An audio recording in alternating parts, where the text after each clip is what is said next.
Please like, share and subscribe. My Master. Kabanata 661 hanggang 670. Pagiging isang malaking tanga. Sa takip silim, sinakyan ni Yang Yian ang hari ng demonyo na si Xiaobai patungo sa bundok ng Tungtian, kung saan ibinigay ni Ye Wuxian ang mapa bago siya umalis. Natural, hindi siya magkakamali. Ang lugar na ito ay hangganan na ng Nanshanzhou at Dongzhenzhou. Ito ay magbubukas lamang ng isang beses bawat daang taon, at ito ay lilito mula sa kawalan, kaya hindi mo makita ang tunay na mukha ng Luofu Mountain. Ang Tungtian Mountain ay ang pinakamataas na bundok sa mga bundok sa hangganan sa pagitan ng Nanshanzhou at Dongzhenzhou. Upang makapasok sa Luofu Mountain, kailangan mo munang umakyat sa tuktok ng Tungtian Mountain. Ang pasukan sa Luofu Mountain na nakatago sa kawalan ay nasa tuktok ng Tungtian Mountain. Mula sa malayo, nakita ni Yang Yian na may mga magsasaka sa lahat ng dako sa kalangitan, ang ilan ay lumilipad sa mga espada, ang ilan ay nakasakay sa Fixen Magic Tool, at ang ilang nakasakay na mga ibon na katulad niya. May mga pedestrian din sa lupa, at lahat ay patungo sa tuktok ng Tungtian. Walang alinlangan na ang Luofu Mountain ay bukas, at ang mga taong ito ay narito lahat upang maghanap ng mga pagkakataon. Mas mabuting maghintay si Ye Wuxian at ang iba pa sa tuktok ng Tungtian Mountain. Direktang lumipad si Yang Yian at hinayaan ang demonyong hari na si Xiaobai na mapunta sa isang open space upang hintayin ang pagdating ni Ye Wuxian.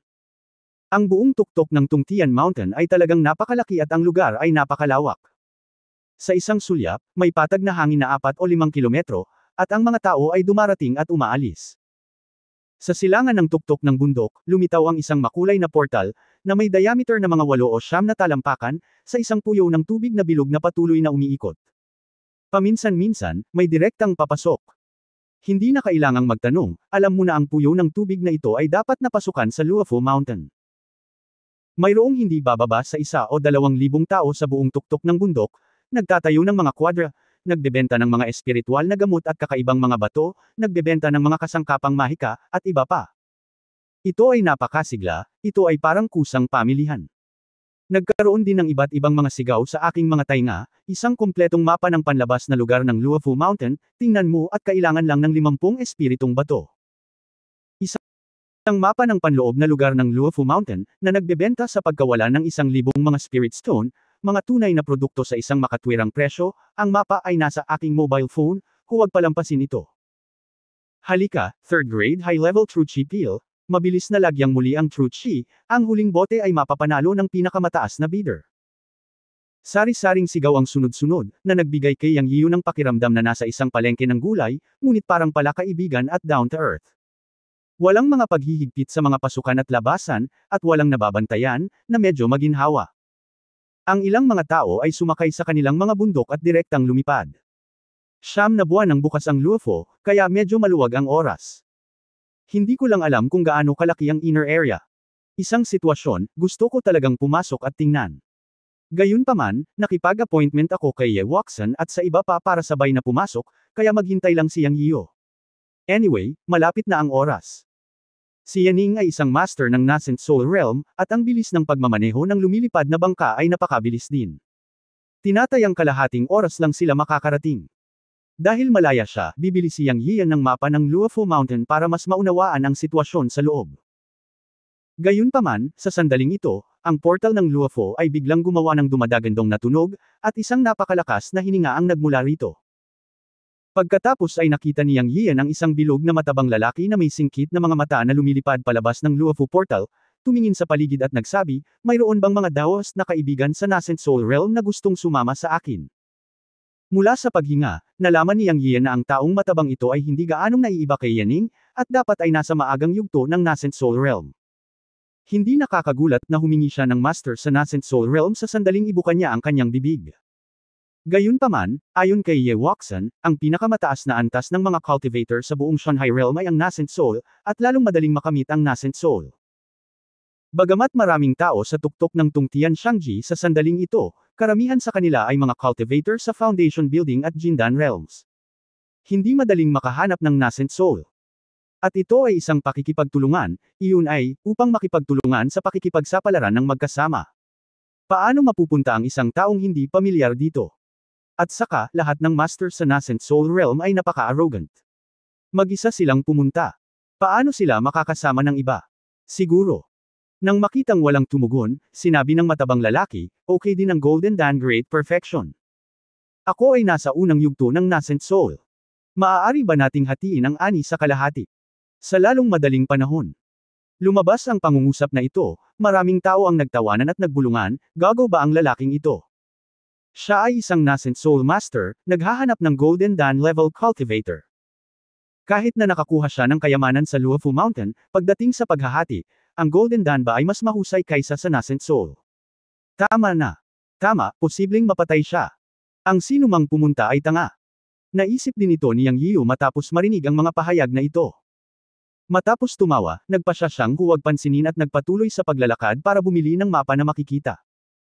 Ang kalsada ng paglilinang ay may mga salita ni Master Yun Shangxi, na siyang panuntunan na ang malalaking isda ay kumakain ng maliliit na isda at ang maliliit na isda ay kumakain ng hipon. Tanging ang may tubig sa kanilang mga ulo ang pupunta doon. Bulong niya sa sarili at pumunta sa isang stall para bumili ng mapa ng Luofu.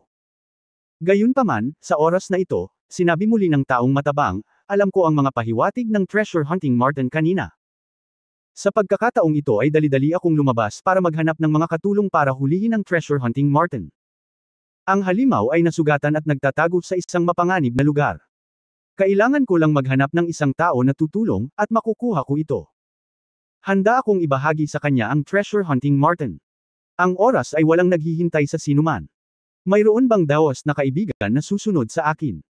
Nang inag si Yang Yian nang marinig niya ito, at biglang tumangala sa matabang lalaki. Sa sandaling ito, may ibang nagsabi, pinagloloko mo ako.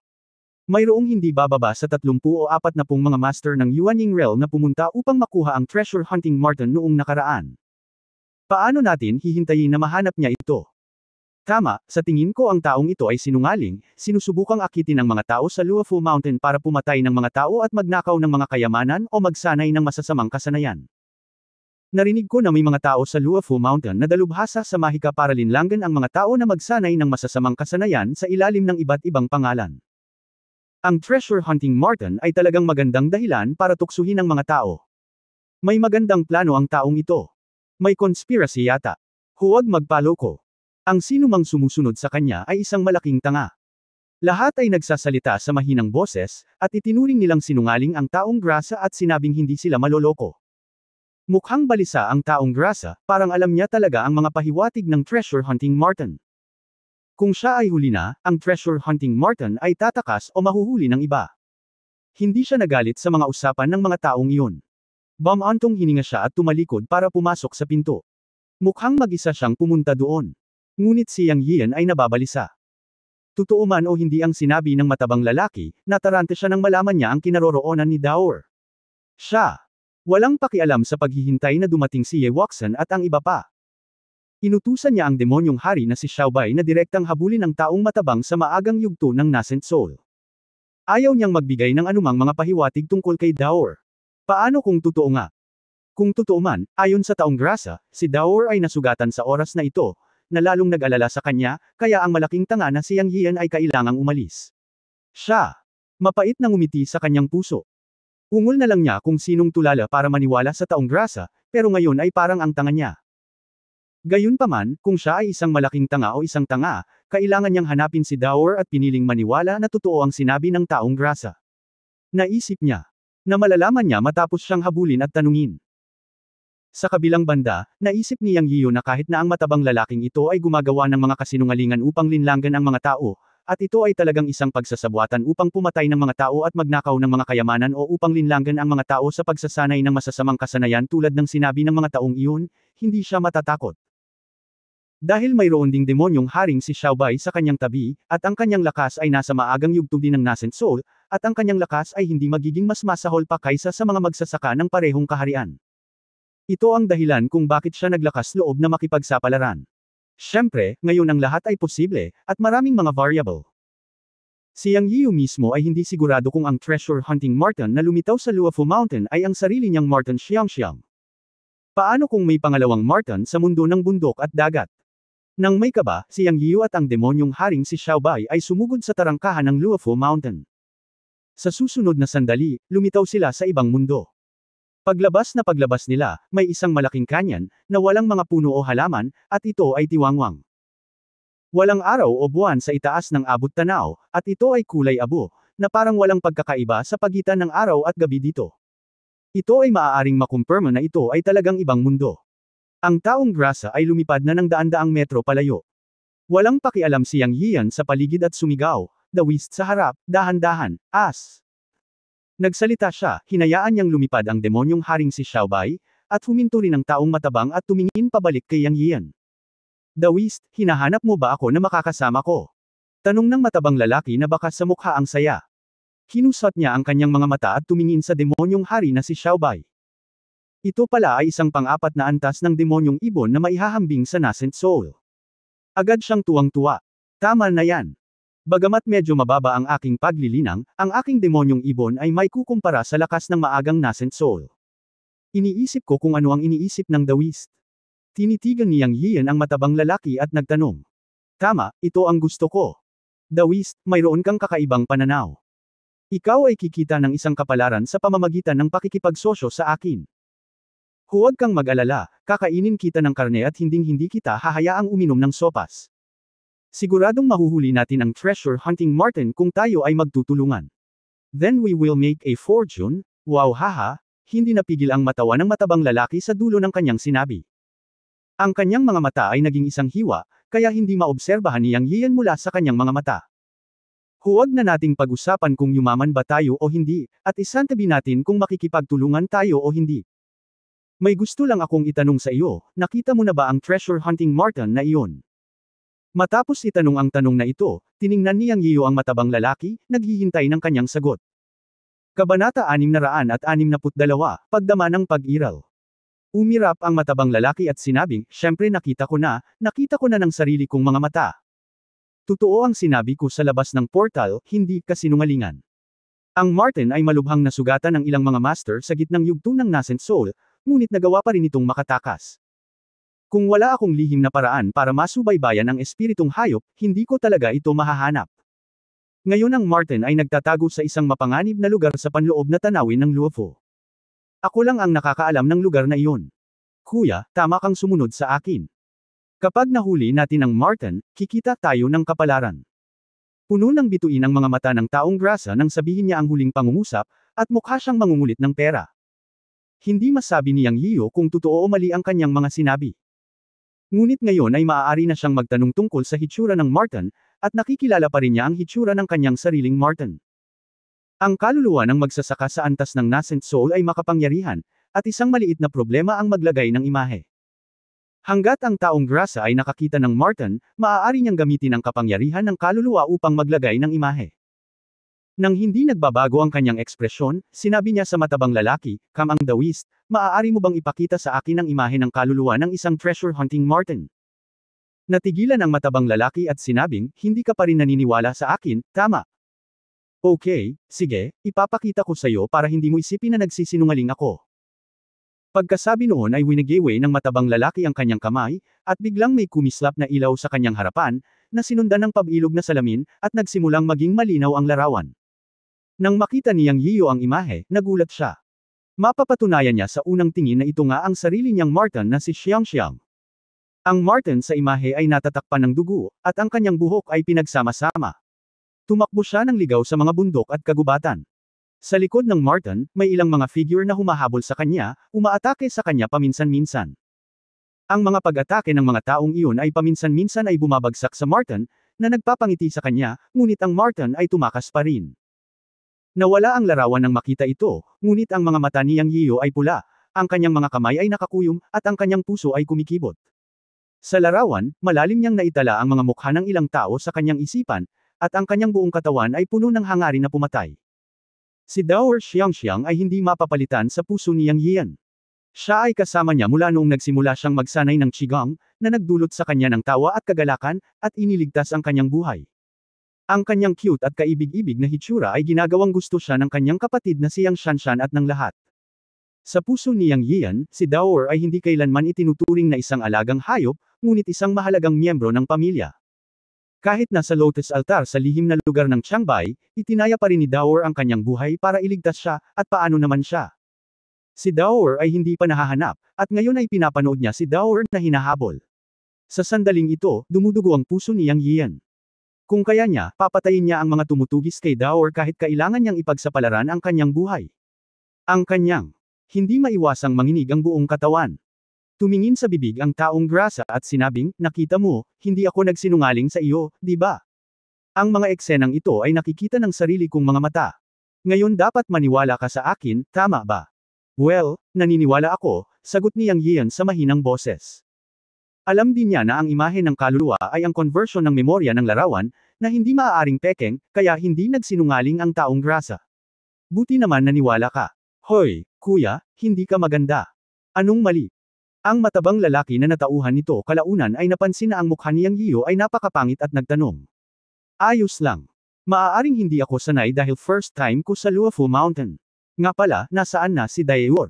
Sino ang mga taong humahabol kay Daeor? Tanong ni Yang Yiyo, iniba ang usapan. Masasabi ko lang kung nasaan si Daeor kapag hinihintay kita, di ba? Kung tungkol sa pagtugis, hindi, dapat ito ay pangangaso. Kung papatayin talaga, walang silbi. Hinabol ito ng mga taong yun para lang makontrol ang treasure hunting Daeor para manghuli ng kayamanan. Ito ang layunin. Ano ang halaga nito kung ito ay namatay? Ngunit nagsasalita tungkol dito, ang Daeor ay sapat din ang kapangyarihan.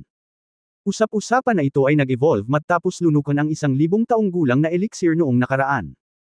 Sa mga araw na ito, tumakbo ito sa Luofu Mountain at parang isda sa tubig.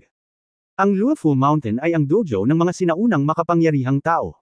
Mayroong hindi mabilang na likas na kayamanan sa loob nito. Para sa Daeor, ito ay tulad ng paglalakad sa kanyang sariling hardin sa likod. Sinasabi na nitong mga nakaraang araw sa Luofu Mountain. Muling nag-evolve si Tian Daor. Walang duda na nakakita siya ng isang espiritual na bagay sa Luofu Mountain at nilunok niya ito. Kaya naman paulit-ulit siyang makakawala sa kamay ng maraming Panginoon ng Yuanying. Kung hindi, matagal na siyang nahuli. Ang mga tao sa video na iyong ipinakita ay mga master ng gitnang yugto ng Yuanying. Ang ilan sa kanila ay mula sa malalaking sekta, na pinamumunuan ng mga matatanda ng Yin-Yang sect. Buti na lang at wala pang masters ng late stage ng Yuanying, kung hindi, matagal na sana ang Daor, at hinihintay na lang natin na samantalahin niya ito, di ba? Ang matabang lalaki ay nagsabi ng isang mahabang talata sa isang walang kwentang salita, at si Yang Yiyo ay labis ding nakakakilig nang marinig ito. Siya ay masaya para sa Daor at nag-aalala tungkol sa ang kanyang ebolusyon at paglaki, at nag-aalala na siya ay masaktan. Sa pagkakataong ito, muling sinabi ng matabang lalaki, Kuya, matagal na akong nagsasalita. Pumayag ka bang makipag-partner sa akin? Agree, paano hindi sumasang-ayon si Yang Yiyo? Ngayon gusto na lang niyang sundan ng taong grasa para mahanap si Daor sa lalong madaling panahon. Okay, simula ngayon magkapatid na tayo. Ang pangalan ko ay Shu Wei, ano ang pangalan mo? Ang taong grasa na tinawag ang kanyang sarili na Shu Wei ay napakapamilyar at hindi magalang. Ipinatong niya ang kanyang braso sa balikat ni Yang Yiyo habang nagsasalita. Gayunpaman, iniwasan siya ni Yang Yian at sinabing, ang pangalan ko ay Yang Yian. Hindi nahiya si Shu Wei, at ibinaba ang kanyang braso at sinabing, kaya si kapatid na Yang. Kapag pumunta ka sa Zhongshanzhou sa hinaharap, paprotektahan ka ni Brother Shu. Puno ng curiosity ang kanyang mga salita. Karaniwan, interesado pa rin si Yang Yian na tanungin ang mga detalye ni Shu Wei, ngunit ngayon, ang kanyang isip ay puno ng kaligtasan ni Daor Xiangxiang, kaya wala siyang ganoong uri ng pag-iisip. Pagkatapos ng ilang magalang na salita kay Shu Wei, sinabi niya, Kuya Shu, dapat na ba tayong umalis? Paano kung malate tayo at may naunang makarating doon? Hindi ba't nakakaawa? Oo, kuya, tama ka. Tara na. Nagising si Shu Wei mula sa isang panaginip. Tumalon si Yang Yian sa likod ng demonyong hari na si Xiaobai at sinabi kay Shu Wei, Brother Shu, manguna ka. Tumingin si Shu Wei sa bundok Xiaobai ni Yang Yian nang may inggit, at ang kanyang katawan ay tumalon at lumipad sa hangin. Siya ay isang master sa maagang yugto ng Nascent Soul. Kahit na ang kanyang kakayahang lumipad ay hindi kasing husay ng demonyong hari na si Xiaobai, tiyak na hindi ito mabagal. Habang lumilipad, sinabi niya kay Yang Yian, Brother Yang, nasa labas na tayo ng Luofu Mountain. Maaari pa rin tayong lumipad sa himpapawid, ngunit kailangan nating mag-ingat sa pagpasok sa inner area ng Luofu Mountain. Sa panloob na lugar, mayroong miasma na 30 metro sa ibabaw ng lupa. Ito ay kontaminado ng corrosive true qi. Kahit na ang mga master sa huling bahagi ng Yuanying ay hindi nang ahas na hawakan ang nakal-alasong miasma. Lumipad ang dalawa at nag-usap, at ipinaliwanag ni Shu Wei kay Yang Yian ang maraming sitwasyon sa Luofu Mountain. Ayon kay Xu Wei, ang buong Luofu Mountain ay napakalaki. Sa katunayan, ito ay hindi isang bundok, ngunit isang hanay ng bundok na umaabot ng libu-libong milya at tumatakbo mula hilaga hanggang timog.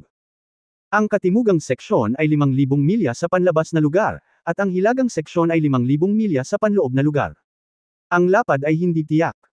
Ang ilang mga lugar ay libu-libong milya ang lapad, at ang ilang mga lugar ay daan-daang metro. Ang buong Luofu Mountain ay isang malaking hanay ng bundok na binubuo ng hindi mabilang na mga taluktok. May mga panganib sa lahat ng dako. Si Xu Wei lamang ang nakakaalam na mayroong hindi bababa sa 12-dosenang mga panganib. Karamihan sa mga higit sa 10 uri na ito ay nasa labas pa rin ng lugar. Laganap ang mga panganib sa panloob na lugar. Sinasabing mahirap mabuhay sa inner domain ng walang paglilinang ng nascent soul realm, ngunit si Yang Yian ay may pang-apat na antas na demonyong ibon sa paligid niya, na maaaring magprotekta sa kanya. Sa pangkalahatan, ang mga maaaring pumasok sa inner domain upang makipagsapalaran at maghanap ng mga pagkakataon ay nasa nascent soul realm. Ilan lang sa mga anak ng malalaking angkan at pamilya na nasa Golden Core Realm ang maaaring pumasok sa inner domain para sa pagsasanay sa ilalim ng proteksyon ng kanilang mga nakatatanda. Mayroong hindi mabilang na likas na kayamanan sa Luofu Mountain, na puno ng malalaking krisis at magagandang pagkakataon, ngunit isa rin itong magandang lugar para sa pagsasanay. Sa 9 na buwan dito, kahit na wala kang makukuhang natural na kayamanan, kailangan mong magsanay at pagbutihin ang iyong paglilinang. Mahirap ang daan, ngunit sa mga salita ni Xu Wei, ayos lang sa kanya, at ang daan na kanyang tinatahak ay karaniwang ligtas. Walang pagkakaiba sa pagitan ng araw at gabi sa Luofu Mountain, ang langit ay kulay abo, at kahit na lumipad ka, maaari ka lamang lumipad sa kahabaan ng bulubundukin. Tumagal ng 10 oras upang lumipad ng 5,000 milya. Sa oras na ito, naging seryoso ang mukha ni Xu Wei at sinabi niya, "Brother Yang, tingnan mo ang mga ulap sa unahan. Ang mga ito ay nakakalason na miasma. Kailangan nating lumipad malapit sa lupa. Huwag lumampas sa 30 metro, kung hindi, ang iyong mga tainga ay aatakehin ng nakal-alasong miasma." Okay, tumanggo si Yang Yian at sinenyasan ng demonyong haring si Xiaobai na lumapag. Sa katunayan, matagal na niyang nakita ang hamog sa kanyang paningin. Ito ay talagang mababa, tulad ng mga ulap at fog, ngunit kung hindi ito kinuha ni Xu Wei, talagang hindi niya iisipin na ito ay nakakalason na miasma. Ang lugar kung nasaan siya ngayon ay ang hangganan sa pagitan ng loob at labas ng Luofu Mountain. Ayon kay Xu Wei, ang Daor ay hindi kalayuan dito. Matapos masugatan, nagtago si Daor sa isang kakaibang bundok na bato, na isang bitik. Sinabi ni Xu Wei na alam niya ang ilang mga kasanayan sa pagsubaybay sa mga halimaw, kaya natagpuan niya ang pinagtataguan ni Daor, ngunit ang nagpasakit sa kanya ng ulo ay mayroong isang pares ng mabangis na ibon at agila sa bundok kung saan nagtatago si Daor. Napakahirap nilang harapin, kaya hindi niya ito kayang mag-isa, ngunit ayaw niyang hanapin ang grupo ng mga taong humahabol kay Daor. Ang mga taong iyon ay pawang makapangyarihang puwersa. Kung patuloy niyang hahanapin ang mga ito, hindi man lang siya makakagat ng sabaw. Kaya naman, kailangan niyang lumabas para maghanap ng tulong. Siyempre, nag-aalinlangan si Yang Yian sa sinabi ni Xu Wei. Kailangan niyang maghintay hanggang sa makita niyang nagsasalita si Daor. Kabanata 663 Luofu Ancient Cave Ruins. Lumipad ang dalawa ng 10 metro sa ibabaw ng lupa, lumipad sa pagitan ng matatayog na sinaunang puno, umakyat sa mga burol, at tumawid sa batis. Pagkaraan ng halos 3 oras, sinabi ni Xu Wei, "Bumaba na tayo. Nasa harap lang. Huwag hayaang mahanap tayo ng pares ng mabangis na agila." Pagkatapos sabihin iyon, unang bumagsak si Xu Wei sa lupa. Sumunod si Yang Yiu sa likuran. Ang kapaligiran dito ay ganap na isang mabatong lambak, na may kakaibang mga bato sa lahat ng dako, kabilang ang malalaking bato na kasing laki ng mga bahay at maliliit na bato tulad ng mga gilingang bato. Sumusunod sa likod ng Xu Wei, sa mga kuwebo ng diamante o pag-akyat sa malalaking bato. Matapos lumiko ng higit sa 10 minuto, huminto si Xu Wei at itinuro ang isang madilim na batong bundok at sinabing, "Kita mo. May maliit na bitek sa ilalim ng burol." Sinundan ko ang hininga ng treasure hunting marten na nagtatago sa siwang, ngunit ang nakakadismaya ay mayroong isang pares ng mabangis na agila na naninirahan sa tuktok ng burol. Kung nakarating ka sa loob ng 10 metro mula sa burol, sasalakayin ka ng mga agila. Ang lakas ng dalawang halimaw ay maihahambing sa naunang nascent soul, at napakahirap nilang harapin. Kung gusto mong mahuli ang treasure hunting marten, kailangan mo munang patayin ang pares ng mabangis na agila. Kuya Yang, hayaan mong maakit ng demonyo mong ibon ang mga agila mamaya. Magagawa nating dalawa na patayin ang isa sa mga agila sa sorpresa, at pagkatapos ay ang natitira ay madaling harapin. Okay, walang isip na sabi ni Yang Yiu. Matagal nang nasa isip niya ang kalahating metrong diametro na bitik ng bundok sa paanan ng burol, na 20 metro lamang ang taas. Siya, nagkaroon ng kontrata ng dugo kay Daur. Pagkarating dito, isinaaktibo niya ang lihim na paraan para maramdaman ito, at talagang naramdaman ang presensya ng hininga ni Daur. Ibig sabihin hindi nagsinungaling si Shu Wei sa kanya, si Daur talaga ang nasa crack na iyon. Ngunit ang ikinababahala ni Yang Yiu ay ang hininga ni Daur ay napakahina sa oras na ito. Nangangahulugan ito na si Daur ay malubhang nasugatan. Siya ngayon ay sabik na makapasok sa malaking siwang upang mahanap kaagad si Daur. Ang isa pang minuto ng pagkaantala ay pagpapahirap. Matapos sagutin si Shu Wei, hindi na nakayanan ni Yang Yiu, at inutusan ang hari ng demonyo na si Xiaobai, "Xiaobai, umakyat ka. Kaya natin. Hoy, bakit mas nababalisa ka kaysa sa akin?" Bago matapos magsalita si Shu Wei, ipinadala ni Yang Yiu ang hari ng demonyo na si Xiaobai upang lumipad at sumugod sa burol. Umuungol. Ang demonyong hari na si Xiaobai ay nagpakawala ng mahabang sipol. Shoo! Shoo! Pagkatapos ay dalawang tawag ang mabilis na dumating mula sa ibaba ng bundok. Pagkatapos ay lumipad ang dalawang itim na agila na hindi bababa sa demonyong haring si Xiaobai, at sa isang iglap, nakipag-away sila sa demonyong haring si Xiaobai. Roar, ang demonyong haring si Xiaobai ay umungal at sumalakay na may kidlat na kumikislap sa kanyang sungay. Hindi siya natatakot sa dalawang agila. Pagkatapos ng lahat, ito ay isang mutated wind thunderbird. Sa mga tuntunin ng lakas, hindi siya natatakot sa parehong antas ng mga ibon ng demonyo. Sa oras na ito, lumipad din si Shu Wei, at isang malaking palakol ang lumitaw sa kanyang kamay na may isang flash ng malamig na liwanag. Sinabi niya kay Yang Yiu, "Kapatid, ang iyong demonyong ibon ay talagang isang mutant at ito ay sapat na mabangis. Huwag ka nang umakyat mamaya, para hindi ka maapektuhan. Aakyat ako ng sapat, hintayin mo ang pagtatapos ng suntok, haha." Walang planong umakyat si Yang Yiu. Gusto lang niyang hintayin ang demonyong haring si Xiaobai at ang taong matabang si Shu Wei na akayin ng dalawang agila palayo at pagkatapos ay pumunta sa siwang sa ilalim ng bundok para hanapin si Daur. Gayunpaman, pagkatapos marinig ang mga salita ni Shu Wei, nagkaroon siya ng magandang impresyon sa taong mataba na ito sa kanyang puso, at sa wakas ay hindi na umahan para mamatay. Pagkatapos umiwas ni Shu Wei, humakbang si Yang Yiu at gumalaw. Ayaw niyang panuurin ang demonyong hari na sina Xiaobai at Shu Wei na nakikipaglaban sa dalawang agila, ngunit dumiretso sa bitik sa ilalim ng bundok. Sa oras na ito, si Daur ang pinakamahalaga sa kanyang puso. Ngunit nangyari ang aksidente sa oras na ito. Nang malapit nang marating ni Yang Yian ang bitik sa paanan ng bundok, ang kanyang puso ay biglang tumibok ng malakas, at ang boses ng kanyang Panginoon na si Yon Changxi ay tumunog sa kanyang isipan, mabilis na umatras. Walang iniisip, mabilis na umatras si Yang Yian. Ngunit huli na siya ng isang hakbang.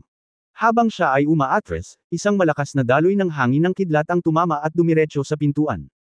Sa gulat na puso, tinawag niya ang Sun and Moon Universe Armor na may pag-iisip. Bang!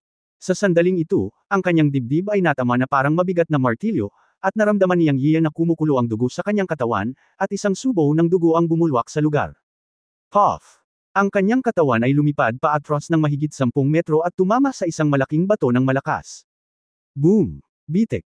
Isang malaking bato na mahigit sa isang tao ang taas ay nabasag at nabasag ni Yang Yian. Sa sandaling ito, isang malamig na boses ang narinig sa eksena. Ang isang maliit na jindan ay hindi alam kung paano mabuhay o mamatay, at sinusubukang maghanap ng isang treasure marten. Humph! Naramdaman ni Yang Yiu na sesabog na ang buong katawan niya.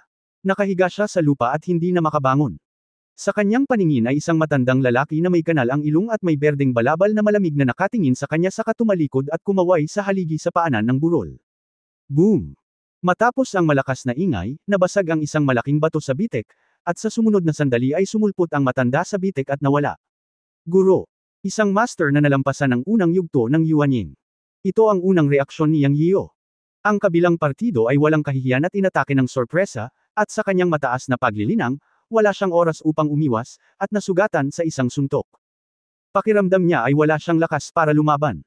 Sa sandaling ito, nanlumo si Yang Yiu at gustong samuka ng dugo. Pinagmasdan niya ang matanda na pumasok sa siwang na duguan ang mga mata. Alam na alam niyang pumasok ang matanda para saluhin ang Martin. Si Yang Yian ay labis na nababalisa. Napakagat siya ng dila para maging alerto. Nakalunok siya ng isang patak ng tubig ng buhay mula sa palayok ng Chen Kun. Mabilis na mabawi ang sugat na tinamaan niya. Gusto rin niyang pumasok. Hindi niya kayang panuurin si Daur na nahuhuli. Pagkatapos magsanay ng Chen Kun creation technique at gawing makinis ang panloob na chi sa kanyang katawan, pinilit niyang bumangon. Swoosh! Sa oras na ito, dalawang figura, na may malakas na aura, ang sumugod sa bitik ng bundok kung saan naroon si Daur.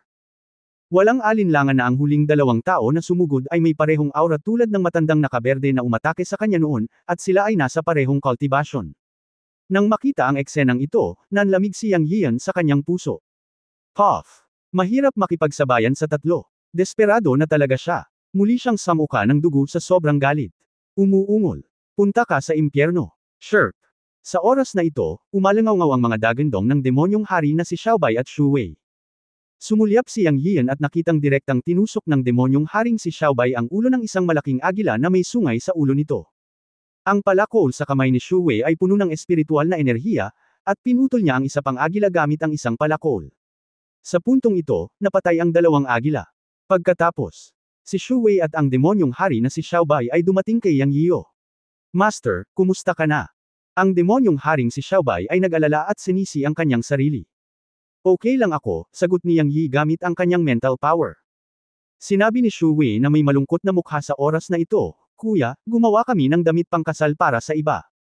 Hindi ko akalain na ang mga matandang immortal na ito ay walang hiya at lihim na naghihintay sa amin na kumilos. Ngayon, sinamantala nila ang pagkakataon. Yung tatlong tao ay yung tatlong taong humabol kay Daur sa video na pinakita mo sa akin noon, di ba? Tanong ni Yang Yiyu kay Shu Wei sa malalim na boses. Hindi narinig ni Shu Wei na ginamit ni Yang Yian ang diskarteng, habol at pagpatay, at tumango, oo, silang tatlo talaga, ang umatake sa iyo ay ang nakatatandang Jian Janfen ng Yin Yang sect, at ang dalawa pa ay mga elder ng Wu Ying sect at ng Qing Yang sect. Silang tatlo ay nasa gitnang yugto ng Nascent Soul, tatlong matandang walang kamatayang bastard. Hindi ko kayang lunokan ang hiningang ito, sabi ni Shu Wei, ngunit walang tiwala sa kanyang tono. Pagkatapos ng lahat, siya ay nasa maagang yugto ng Nascent Soul, at ang tatlo ay nasa gitnang yugto ng Nascent Soul. Nang makitang nasa dilema sila, alam ni Yang Yian at Shu Wei na kung papasok sila ngayon, hindi sila ang magiging kalaban ng tatlong matandang halimaw sa gitnang yugto ng Nascent Soul. Ngunit kung hindi sila pumasok, hindi sila papayag na manood. Lalo na si Yang Yian, higit siyang nag-aalala sa kaginhawaan ni Daur. Naramdaman niya na mahina ang hininga ni Daur. Kung siya ay ihagis ng tatlong matandang immortal sa gitnang yugto ng Nascent Soul, mahirap sabihin kung ano ang mangyayari. Sa pag-iisip nito, nagngangalit siya at naglakad pasulong. Kahit na ano, kailangan niyang subukan. Hindi niya kayang panuurin ang paghihirap ni Daur. Brother Yang. Medyo nababalisa si Shu Wei at gustong hilahin si Yang Yian. Sa sandaling ito, isang nakakagulat na tunog ang biglang umalangaw-ngaw. Nanginginig ang buong lupa. Sina Yang Yian at Shu Wei ay parehong hindi matatag dahil sa marahas na pagyanig. Boom! Pagkatapos ng mahigit 10 metro ang layo, agad na sumabog ang 20 metrong taas na burol ng itim na bato.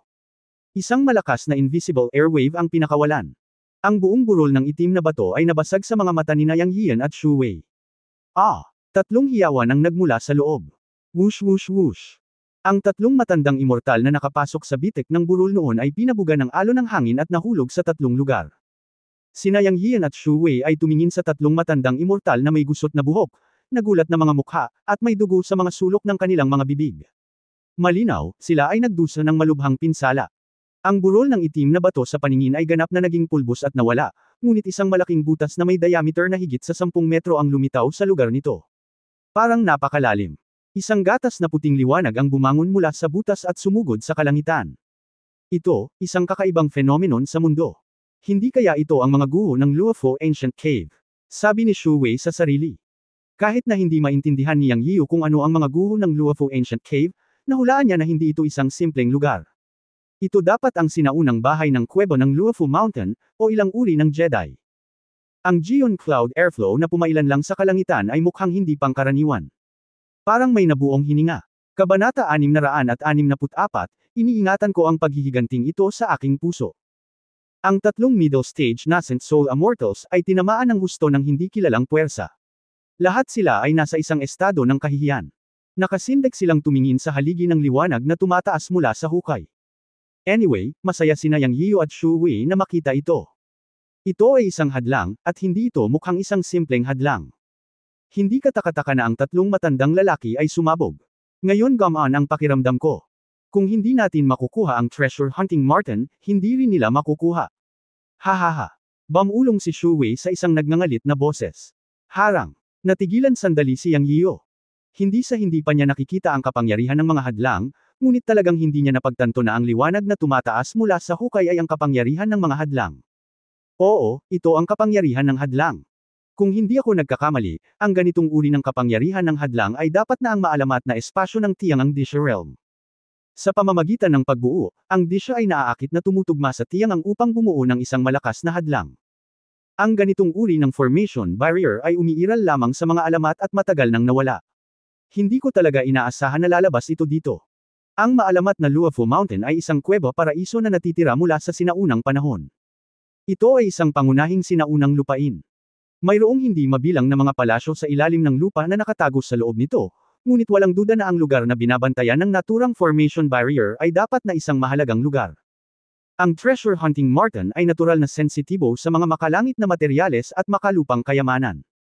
Ang katotohanan na maaari itong makatakas dito ay higit na nagsasabi. Hindi inaasahan ng tatlong matandang immortal na magkakaroon ng isang palasyo sa ilalim ng lupa sa ilalim ng tila hindi nakikitang burol. I think they triggered the formation after entering, which exposed this place. May isip na ang hadlang na ito na pumailang lang sa kalangitan ay lumitaw. Ito ay aakit sa mga master ng buong Luofu Mountain, at maaaring isa na namang madugong bagyo. Kuya Yang, sa tingin ko kailangan na nating umatras. Ang hitsura ng isang katulad na palasyo sa ilalim ng lupa ay dapat na may likas na kayamanan.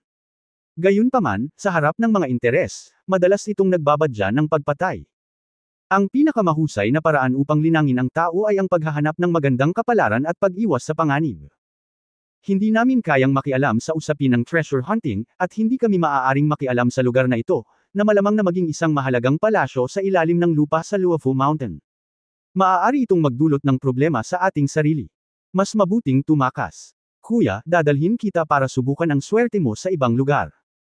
Ang Luofu Mountain ay napakalaki, at may mga lugar na may likas na kayamanan, hindi lamang dito. Hindi ko akalain na makakatagpo kami ng ganoon sa una naming pagsasama. Nakakahiya talaga. Ang mabilog na katawan ni Shu Wei, bagamat tumingin siya kay Yang Yiyu habang nagsasalita, ang kanyang mga mata ay nanliit sa pagsusuri, at ang kanyang ekspresyon ay hindi makita. Gayunpaman, hindi alintana kung ang mga salita ni Shu Wei ay totoo o mali, ang pakiramdam ni Yang Yian ay napaka-komportable pagkatapos marinig ang mga salitang ito. Malaki ang pagmamahal niya sa kanya at sinabing, "Salamat, kapatid na Shu, ngunit gusto kong manatili at makita muna." Si Yang Yian ay natural na hindi umalis. Si Daoer ay nasa isang hindi kilalang sitwasyon sa hukay, at may tatlong middle stage na nascent soul na immortal sa labas na hindi pinansin si Daoer at tumitig sa kanya. Paano siya nakaalis? Ngunit pinahahalagahan pa rin niya ang mga salita ni Shu Wei. Si Shu Wei ay mataba at may pamilyar na personalidad. Sa pakikipag-usap kay Yang Yian, hindi niya minamaliit si Yang Yian dahil siya ay nasa maagang yugto ng nascent soul. Mula sa simula hanggang ngayon, ito ay isang pantay na komunikasyon. Siyempre, maaaring may mga dahilan para sa pagkakaroon ng demonyong hari na si Xiao Bai, ngunit bihira para sa kanya na magsalita para kay Yang Yian at tawagin siyang kapatid. Laging naaalala ni Yang Yian na sinabi ng kanyang amo na si Yun Changxi na ang daan patungo sa paglilinang ay mapanganib at hindi siya madaling magtiwala sa iba, kaya hindi siya nagtiwala kay Shu Wei sa simula. Pansamantalang kooperasyon lang noon ang paghahanap kay Daoer. Ngunit muli, siyang ang uri ng tao na susuklian ng pabor kung may magtrato sa kanya ng mabuti, kaya sa oras na ito, tinawag niya si Shu Wei na Big Brother Shu. Si Fatty Shu Wei ay isa ring kahangahangang tao. Nang tawagin siya ni Yang Yian na Big Brother Shu, napuno agad ng saya ang kanyang mukha. Natawa siya at sinabing, "Since you call me Big Brother and I said I will protect you, if you want to stay, sasamahan kita." Kay Yang Yian, napaawang ang bibig. Medyo hindi pa rin siya comfortable sa karakter ni Shu Wei na talagang hindi siya tinuring na outsider. Habang nag-uusap ang dalawa, baka nakabawi na ang tatlong matandang lalaki sa kabilang dulo ng hukay at dahan-daang nagsalita. "Kuya Jian, nakita mo na ba ang masamang hayop na iyon?" Nakita ni Yang Yian na ang taong nagsasalita ay ang matandang nakaitim mula sa Shadow Sect. Sa oras na ito, malamig na sumangot si Jian Janfen ng Yin Yang Sect, na-trigger ko ang barrier ng tiyangang Disha formation pagkapasok ko, kaya paano ko nakita ang mink? Haha, ang Ice Soul Chasing Needle ni Brother Jian ay tumusok sa treasure hunting mink noon, kaya sa tingin ko ay dapat maramdaman ni Brother Jian ang pagkakaroon ng treasure hunting mink. Ang nakaputing nakadamit na elder ng Qingyang Sect na binanggit ni Shu Wei ay nagsabi na may pekeng ngiti. Nang marinig ni Yang Yian ang taong ito na nagsabi na ang mink ay tinusok ng Ice Soul Chasing Needle ni Jian Janfen, siya ay nakamamatay at ang kanyang mga kamay ay nakakuyong ng mahigpit na ang kanyang mga buto ay kumaluskos. Sa kanyang mga mata, si Jian Janfen ng Yin Yang Sect damit. Ang tatlong matandang lalaki ay hindi mabuting tao, at lahat sila ay nararapat na mamatay. Sa kasamaang palad, ang kanyang paglilinang ay hindi sapat, kaya maaari lamang niyang itago ang sama ng loob na ito sa kanyang puso pansamantala. Ngumisi si Jian Janfen, Kuya Fang, Kuya Chang, huwag tayong magpatalo. Totoong nasa loob ang Martin na naramdaman kong may soul chasing needle. Ngunit ngayon, malinaw na ang Heavenly Gang at Earthly Evil Barrier na lumitaw dito ay nagpapatunay na ang underground ay isang mahalagang palasyo ng Luofu, at dapat mayroong mga kayamanan ng langit at lupa sa loob. Paano ito? Ang Martin ay pag-aari ko, at ang mga kayamanan sa ilalim ng lupang palasyo ay pag-aari mo. Ang matandang lalaki na nagngangalang Fang mula sa Wuying sect at ang matandang lalaki na nagngangalang Chang mula sa Qingyang sect ay nagkatinginan, at pagkatapos ay tumanggo sila. Okay, Kuya Jian. Sa kasong ito, kailangan nating tatlo na masira itong Heavenly Gang at Earthly Evil Barrier sa lalong madaling panahon. Ang hadlang na ito ay dumadaloy sa kalangitan, at sa palagay ko ay malapit na itong makaakit ng iba pang mga master. Ang tatlong matandang immortal ay umabot sa isang tacit na pagkakaunawaan. Pagkatapos ang matandang lalaki na pinangalanang Fang mula sa Wuying sect ay nagsabi sa malalim na pag-iisip, ang tiyangang Disha Barrier ay nabuo kapag ang sinaunang Porma Sion ay nabigo. Bagamat ang kapangyarihan nito ay hihina ng husto pagkatapos ng 10-10 milyong taon, hindi tiyak na masisira ito ng tatlo. Hindi naman ganoon ang kaso. Alam ko ang isang lihim na paraan upang masira ang hadlang na dapat gumana. Malungkot na sabi ni Jian Janfen. Anong paraan? Gagana ba ito? Tanong ng matanda na nagngangalang Chang mula sa Qingyang sect.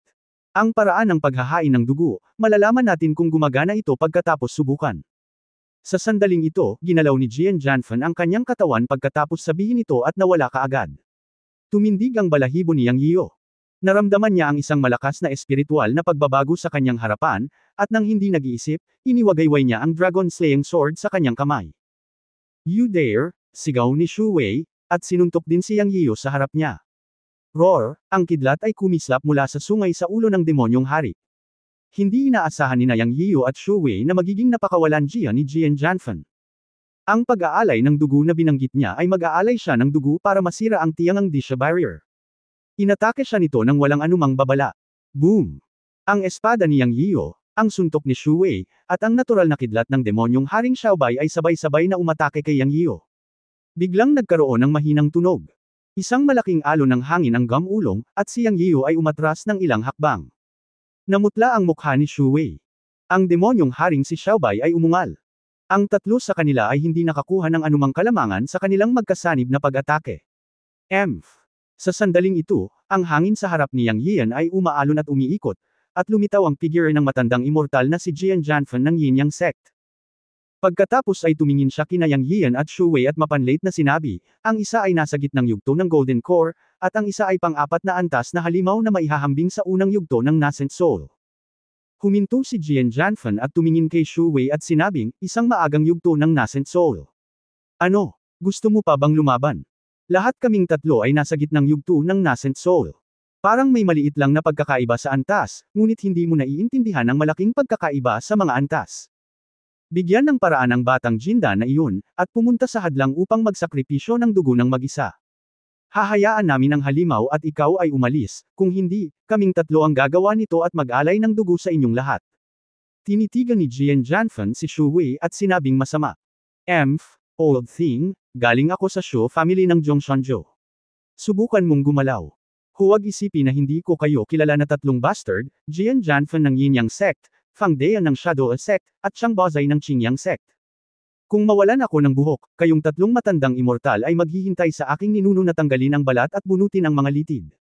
Sinabi ni Shu Wei na may malungkot na mga mata, nang walang takot. Tila narinig ni Yang Yian ang tono ni Shu Wei na napakalakas ng pamilya Shu sa Zhongshanzhou. Oo nga naman, nang matapos magsalita si Shu Wei, nanlamig ang mukha ni Jian Janfen, at kakaiba rin ang itsura ng dalawa pa. Pagkatapos ay sinabi ni Jian Janfen, haha, anak, sinabi mo na ikaw ay mula sa pamilya Shu, pamilya Shu. Huwag kalimutan na ito ang Luofu Mountain, na isang maliit na mundo, na nakahiwalay sa lahat.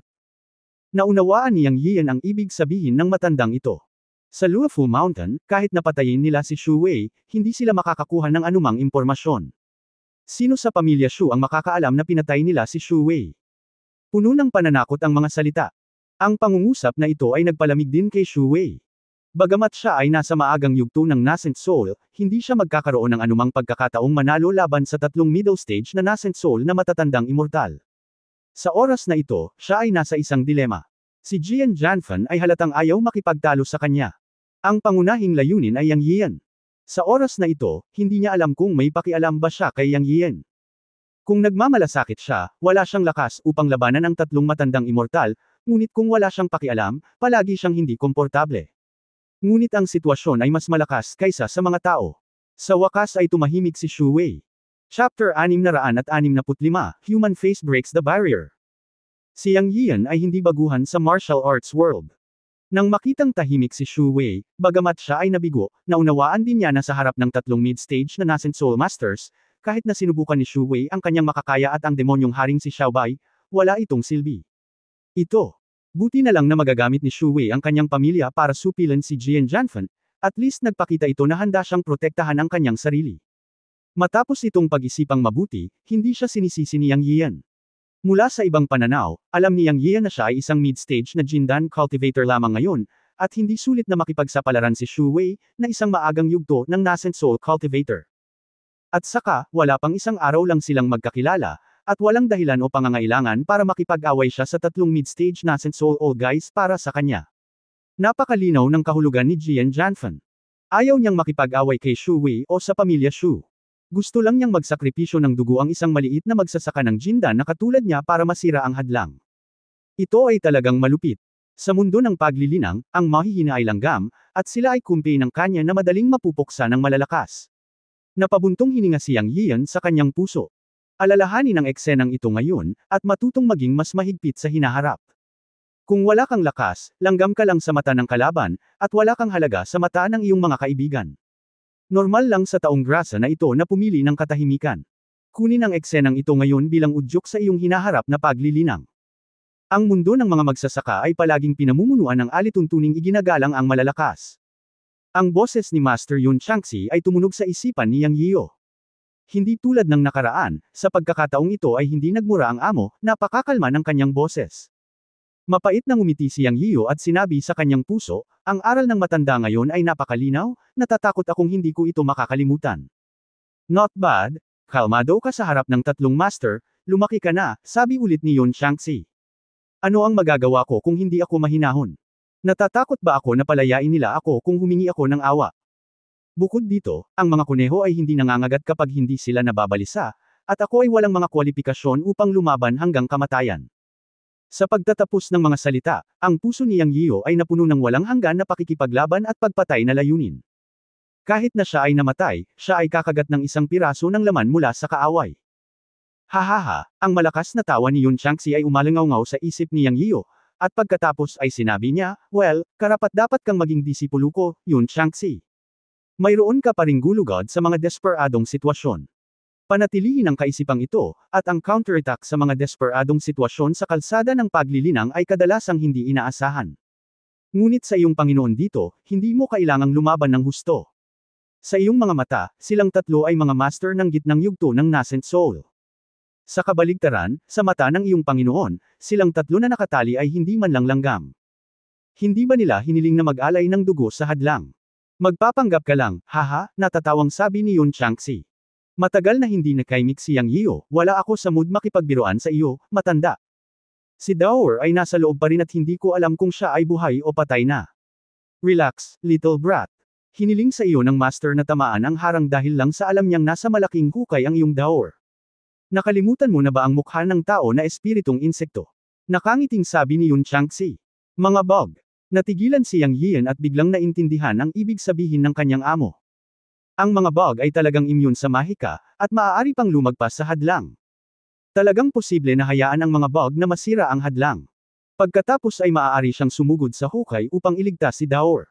Ngunit kung masira ang harang, susundan din si Jian Janfen at ang dalawa pa. Magiging mapanganib din ito, tama ba? Sinabi ni Yang Yian sa kanyang Panginoon ang iniisip niya sa kanyang isipan. You little brat, sinabi ko na ngang nandito ako, kaya wala kang dapat ipag-alala. Maaari mong hayaan ang mukha ng tao na espiritong bug na masira ang hadlang. Marami akong paraan para mapanatiling buo ang harang para sumugod ka. Pero kung hindi masira ang harang, hindi makapasok ang iba. Mahinang sabi ni Yun Changxi. Lumiwanag ang mga mata ni Yang Yian. Sa oras na ito, nakita ni Jian Janfen ng Yin Yang sect si Shu Wei na tumahimik at matagumpay ng umiti. Sinabi ni Yang Yian, Brother Shu, huwag kang mahiya. Isa lamang itong hadlang sa pagsasakripisyo ng dugo. Sasampalin ko lang. Kuya Yang. Nag-alinlangan si Shu Wei. Hahaha, anak, ang bait mo. Bilasan mo, huwag mo nang hintayin na kumilos ako. Tumawa si Jian Janfen, na parang kontrolado ang lahat. Malamig na sinulyapan ni Yang Yiyo si Jian Janfen, at inutusan ang demonyong hari na si Xiaobai sa kanyang puso, Xiaobai, pumunta ka kaagad, hintayin mo ako sa malayo. Guro. Let's go, may sarili akong plano. Ungol, ang demonyong haring si Xiaobai ay nagpakawala ng mahabang dagandong at nag-flash ng kanyang mga pakpak, at nawala sa sandaling lumipad siya malapit sa lupa. Hindi siya pinigilan ni Jian Janfen at ng iba pang dalawa, dahil hindi madali para sa ika-4 na antas na demonyong ibon na makatakas. Nang umalis ang demonyong haring si Xiaobai, ang insekto sa tainga ni Yang Yiyo ay lumabas at sumugod patungo sa tiyangang Disha Barrier, at si Yang Yiyo ay umiwas at sumugod. Sa mga mata ni Jian Janfen at ng iba pa, ang eksenang ito ay tanda ng pagsuko ni Yang Yiyo, at tatamaan niya ang hadlang upang magpakamatay sa pamamagitan ng paghahain ng dugo. Ngumiti si Jian Janfen at gumawa ng hand gesture, handang gamitin ang lihim na paraan para masira ang hadlang pagkatapos ng paghahain ng dugo ni Yang Yiyo. Gayunpaman, sa sandaling ito, naisip ang boses ni Yang Yiyo, Jian Janfen, hindi ka mamamatay. Tatandaan ko kayong 3 bastos. Kung hindi ka mamamatay sa pagkakataong ito, gilangin kita hanggang abo. Bang! Sa sandaling ito, bumagsak si Yang Yiyo sa barrier. Naghahanap ng kamatayan. Kinaikit ni Jian Janfen ang kanyang mga mata matapos marinig ang sumpa ni Yang Yiyo, ngunit wala siyang nagawa, dahil alam niya kung gaano kalakas ang backlash ng hadlang. Maging silang 3, na nasa gitnang yugto ng Nascent Soul, ay nabigla sa malakas na kapangyarihan ng hadlang at nagsuka ng dugo, hindi pa banggitin na si Yang Yiyo ay isang maliit na gitnang yugto lamang ng Golden Core. Anyway, mamamatay na sila, kaya hindi na sila nag-abala kay Yang Yiyo. Ngunit sa susunod na sandali, si Jian Janfen at ang dalawa pa ay nanlaki ang kanilang mga mata. Nakita nila na malinaw na bumagsak si Yang Yiyo sa barrier. Logically, siya ay agad na madudurog sa pamamagitan ng malakas na backlash ng barrier at magiging isang bola ng ambon ng dugo. Ngunit ang katotohanan ay sa kanilang mga mata, si Yang Yiyo ay dumiretso sa hadlang. Para itong sumisid sa tubig. Sa isang kisap mata, nawala siya sa harang. Ito. Nang inag ang puso ni Shu Wei, at nakaramdam siya ng kaunting panghihinayang sa sandaling ito. Paano ito posible? Imposible. Yung batang yun. Si Jian Janfen at ang dalawa pa ay mukhang tuwang-tuwa. Walang inaasahan na sumisid si Yang Yiyo sa hadlang. At hindi nasira ang harang. Ito ang kakaibang bagay. Pagkatapos mag-isip tungkol dito, alam ng ilang tao na si Yang Yiyo mismo ay kakaiba. Dapat ay mayroon siyang magic weapon sa kanyang kamay na maaaring makabasag sa hadlang. Mayroong hindi mabilang na mga magic na armas sa mundo na may hindi mabilang na mga gamit. Ang posibilidad na ito ay hindi imposible. Si Jian Janfen ay may itim na linya sa kanyang mukha. Alam niyang niloko siya ni Yang Yiyo. Bigla siyang lumingon at tinanong si Shu Wei na nakadilat ang mga mata, ano ang background ng batang iyon mula sa pamilya Shu. Medyo nag-aalala si Jian Janfen sa oras na ito. Ang isang maliit na ginintoang elixir ay may pang-4 na antas ng demonyong ibon bilang isang bundok, at maaaring makalusot sa tiyangang Disha Barrier nang hindi napinsala at pumasok dito. Talagang hindi ito simple. Posibleng siya ay nagmula sa isang malaking puwersa. Kahit na ang Yin Yang sect ay isa ring malaking sekta, hindi ito ang pinakamalakas sa buong Shunhai Realm. Alam ni Jian Janfen na mayroon pa ring super forces sa Shunhai Realm. Umaasa ako na ang bata ay hindi inapo ng isang malaking angkan o isang malaking puwersa. Parehong iniisip ni Shu Wei si Jian Janfen sa sandaling ito. Nagsisi siya na hindi niya sinuportahan si Yang Yiyo. Kung si Yang Yiyo ay talagang isang tao mula sa isang malaking puwersa, marami na siyang nawala. Sa pag-iisip nito, medyo nairita si Shu Wei at nagsabi, paano ko nalaman? Nadatnan ko siyang kasama ko sa pinto. Ang alam ko lang ay Yang Yiyo ang pangalan niya, at wala na akong ibang alam. Yang Yiyo. Ang pangalang ito ay parang pamilyar kay Jian Janfen. Bulong niya sa sarili at napaisip. Pagkatapos ay napuno siya ng layuning pumatay, at ang kanyang damit ay natangay ng hangin. Biglang naalala ni Jian Janfen na ang kanyang pinakamamahal na apo na si Jian Cheng ay pinatay 2 buwan na ang nakakaraan. Ayon sa investigasyon ng Jiaoyao City Lord ***** Tang, ang kanyang apo na si Jian Cheng ay pinatay ni Yang Yiyo.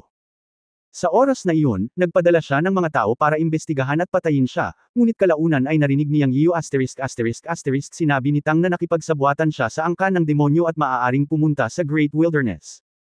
Hindi niya inaasahan na nasa harapan niya pala ang pumatay sa apo. Dahil pumasok si Brother Jian sa hadlang, sa palagay ko ay dapat nating basagin ang hadlang sa pamamagitan ng puwersa. Sabi ni Fang Dean. Huminga ng malalim si Jian Janfan at tinitigan ang harang. Tila nakapasok ang kanyang mga mata sa hadlang at gustong patayin si Yang Yio. Sabi niya, sabay nating basagin ang hadlang. Swish, swish, swish. Sa oras na ito, lumitaw ang mga figure sa paligid at nagtipon. Si Jian Janfan at ang dalawa pa ay nagbago ng mukha ngunit mapait din. Ang mga taong ito ay dumating pagkatapos ng lahat, at sila ay dumating ng napakabilis. Tiyak na nakita nila ang hadlang na tumataas sa langit at isa-isang sumugod. Ang mga maaaring dumating ay hindi mahina, lahat sila ay may aura ng Yuanying, at mayroong maraming mga master sa gitnang yugto ng Yuanying. Kung muling dumating si Yang Yio, makikilala niya ang mga kakilala, at kasama nila si Linoo, ang dakilang Panginoon ng lungsod ng Sanxiu City. Nang makita ang mga pangit na mukha ni Jian Janfan at ng dalawa pa, natuwa si Shu Wei sa kanyang puso, magiging masaya ngayon. Tingnan mo ang tatlong matandang hanggal na nagpapakitang gilas at gustong kunin ang lahat ng kayamanan para sa iyong sarili. Gusto mo. Kabanata 666, sindihan ang rune at teleport. Hindi pa banggitin ang pagtitipon ng hangin at ulap sa labas ng hadlang, si Yang Yio ay nasa ibang mundo sa sandaling ito. Mula nang hilingin niya sa mga kulisap na basagin ang harang, hanggang sa pagkilos ng kanyang amo, hanggang sa biglaang pag-drill sa hadlang at tumalon sa malalim na hukay ng 12-dosenang metro, parang isang kisap mata lang. Sa wakas ay dumaan sa kalahating sakuna. Ang dahilan para sabihin ang kalahating sakuna ay dahil alam ni Yang Yio na ang hadlang sa itaas ay maaaring hindi masira anumang oras, at si Jian Janfan at ang dalawa pa ay makakababa pa rin. Ano yang? Hindi alam ni Yio na sa sandaling ito, mayroon ng isang dosenang masters na nagtipon sa labas ng barrier, hindi lang si Jian Janfan at ang dalawa pa. Pagkatapos ng mahabang paghinga, tumingin si Yang Yio sa paligid. Ang lugar kung saan siya ay talagang isang malaking hukay, na tinatayang higit sa 30 metro ang layo mula sa ibabaw. Walang lupa sa ilalim ng kanyang mga paa kundi mga patag na itim na bato. Sa mga dingding sa paligid niya, may mga sinaunang rune na nagniningning. Ang mga rune na ito ang bumubuo sa array barrier at nag-iilaw sa espasyo. Sa harap ni Yang Yio ay isang daanan na tila nagniningning din ng mga rune, ngunit hindi kasing liwanag ng mga rune sa ilalim ng kanyang mga paa. Ang mga rune sa 3 metrong taas at malawak na daanan ay parang mga bituin sa langit, na nagbabadya at tila may ilang uri ng pattern. Nang sinubukan ni Master Yang Yio na gamitin ang Spirit Stone para suriin, hindi niya magamit ang kanyang espiritual na pakiramdam, dahil ang lugar na ito ay nakahiwalay sa kanyang espiritual na pakiramdam. Pagtingin-tingin sa paligid, wala namang ibang daanan, tanging ang nasa harapan niya lang ang patungo sa kung saan. Anuman, naramdaman ni Yang Yio ang pagkakaroon ng dower. Ngayon wala nang paraan pabalik. Kahit na may lungga ng dragon at pugad ng tigre sa kanyang harapan, handa siyang bumaba, hindi para sa kanyang sarili kundi para din sa paghahanap kay Dower Xiangxiang. Kung ang espiritual na kahulugan ay hindi magagamit, maaari lamang siyang maglakad ng hakbang-hakbang. Masyadong kakaiba ang lugar na ito, at hindi niya alam kung saan iyon, kung ano ang naroon. Matapos suriin ni Yang Yio ang araw at gabi na Chen Kun Armor at ang Dragon Slaying Sword at walang nakitang problema, nakita niya ang daanan at naglakad. Sa kabutihang palad, naramdaman niya ang pagkakaroon ng dower, at madali itong harapin kung alam niya ang pangkalahatang direksyon. Ang inaalala ko ngayon ay kung malubha o hindi ang injury ni Dower. Narinig ko mula kay Jian Janfan na sinabi ng matandang immortal na si Dower ay sinaksak ng kanyang mapahamak na yelong karayom na humahabol sa kaluluwa. Ang matandang immortal ay nasa gitnang yugto ng nascent soul, kaya dapat ay napakalakas niya. Nag-aalala talaga ako na may masamang mangyari kay Dower. Maingat na humakbang sa daanan, ang mga mata ni Yang Yio ay nanliit sa isang tiyak na sandali, at nakita niya ang isang serye ng mga inukit na pattern sa dingding.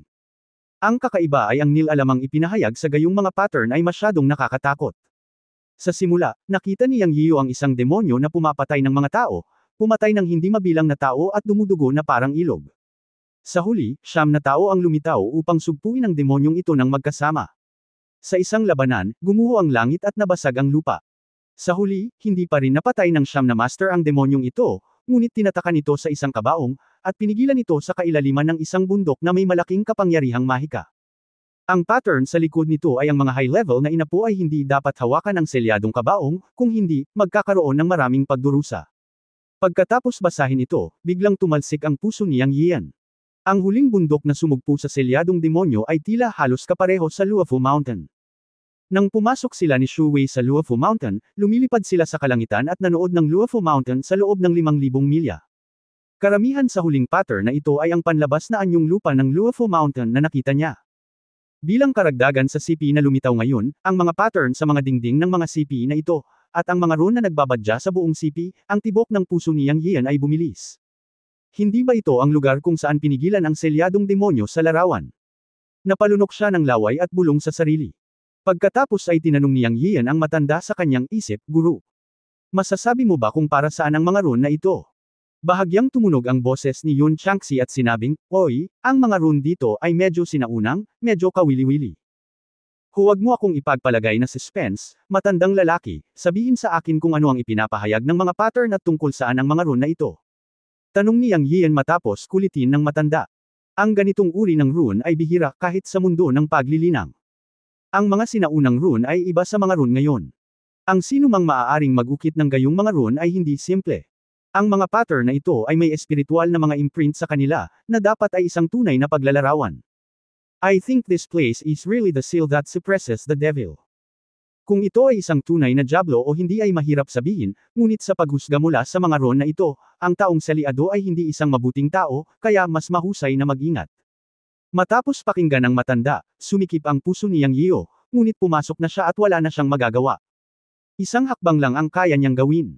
Sa oras na ito, tumangala siya at nalaman na hindi niya namalayang naglakad siya patungo sa dulo ng daanan at nakita niyang walang kalsada.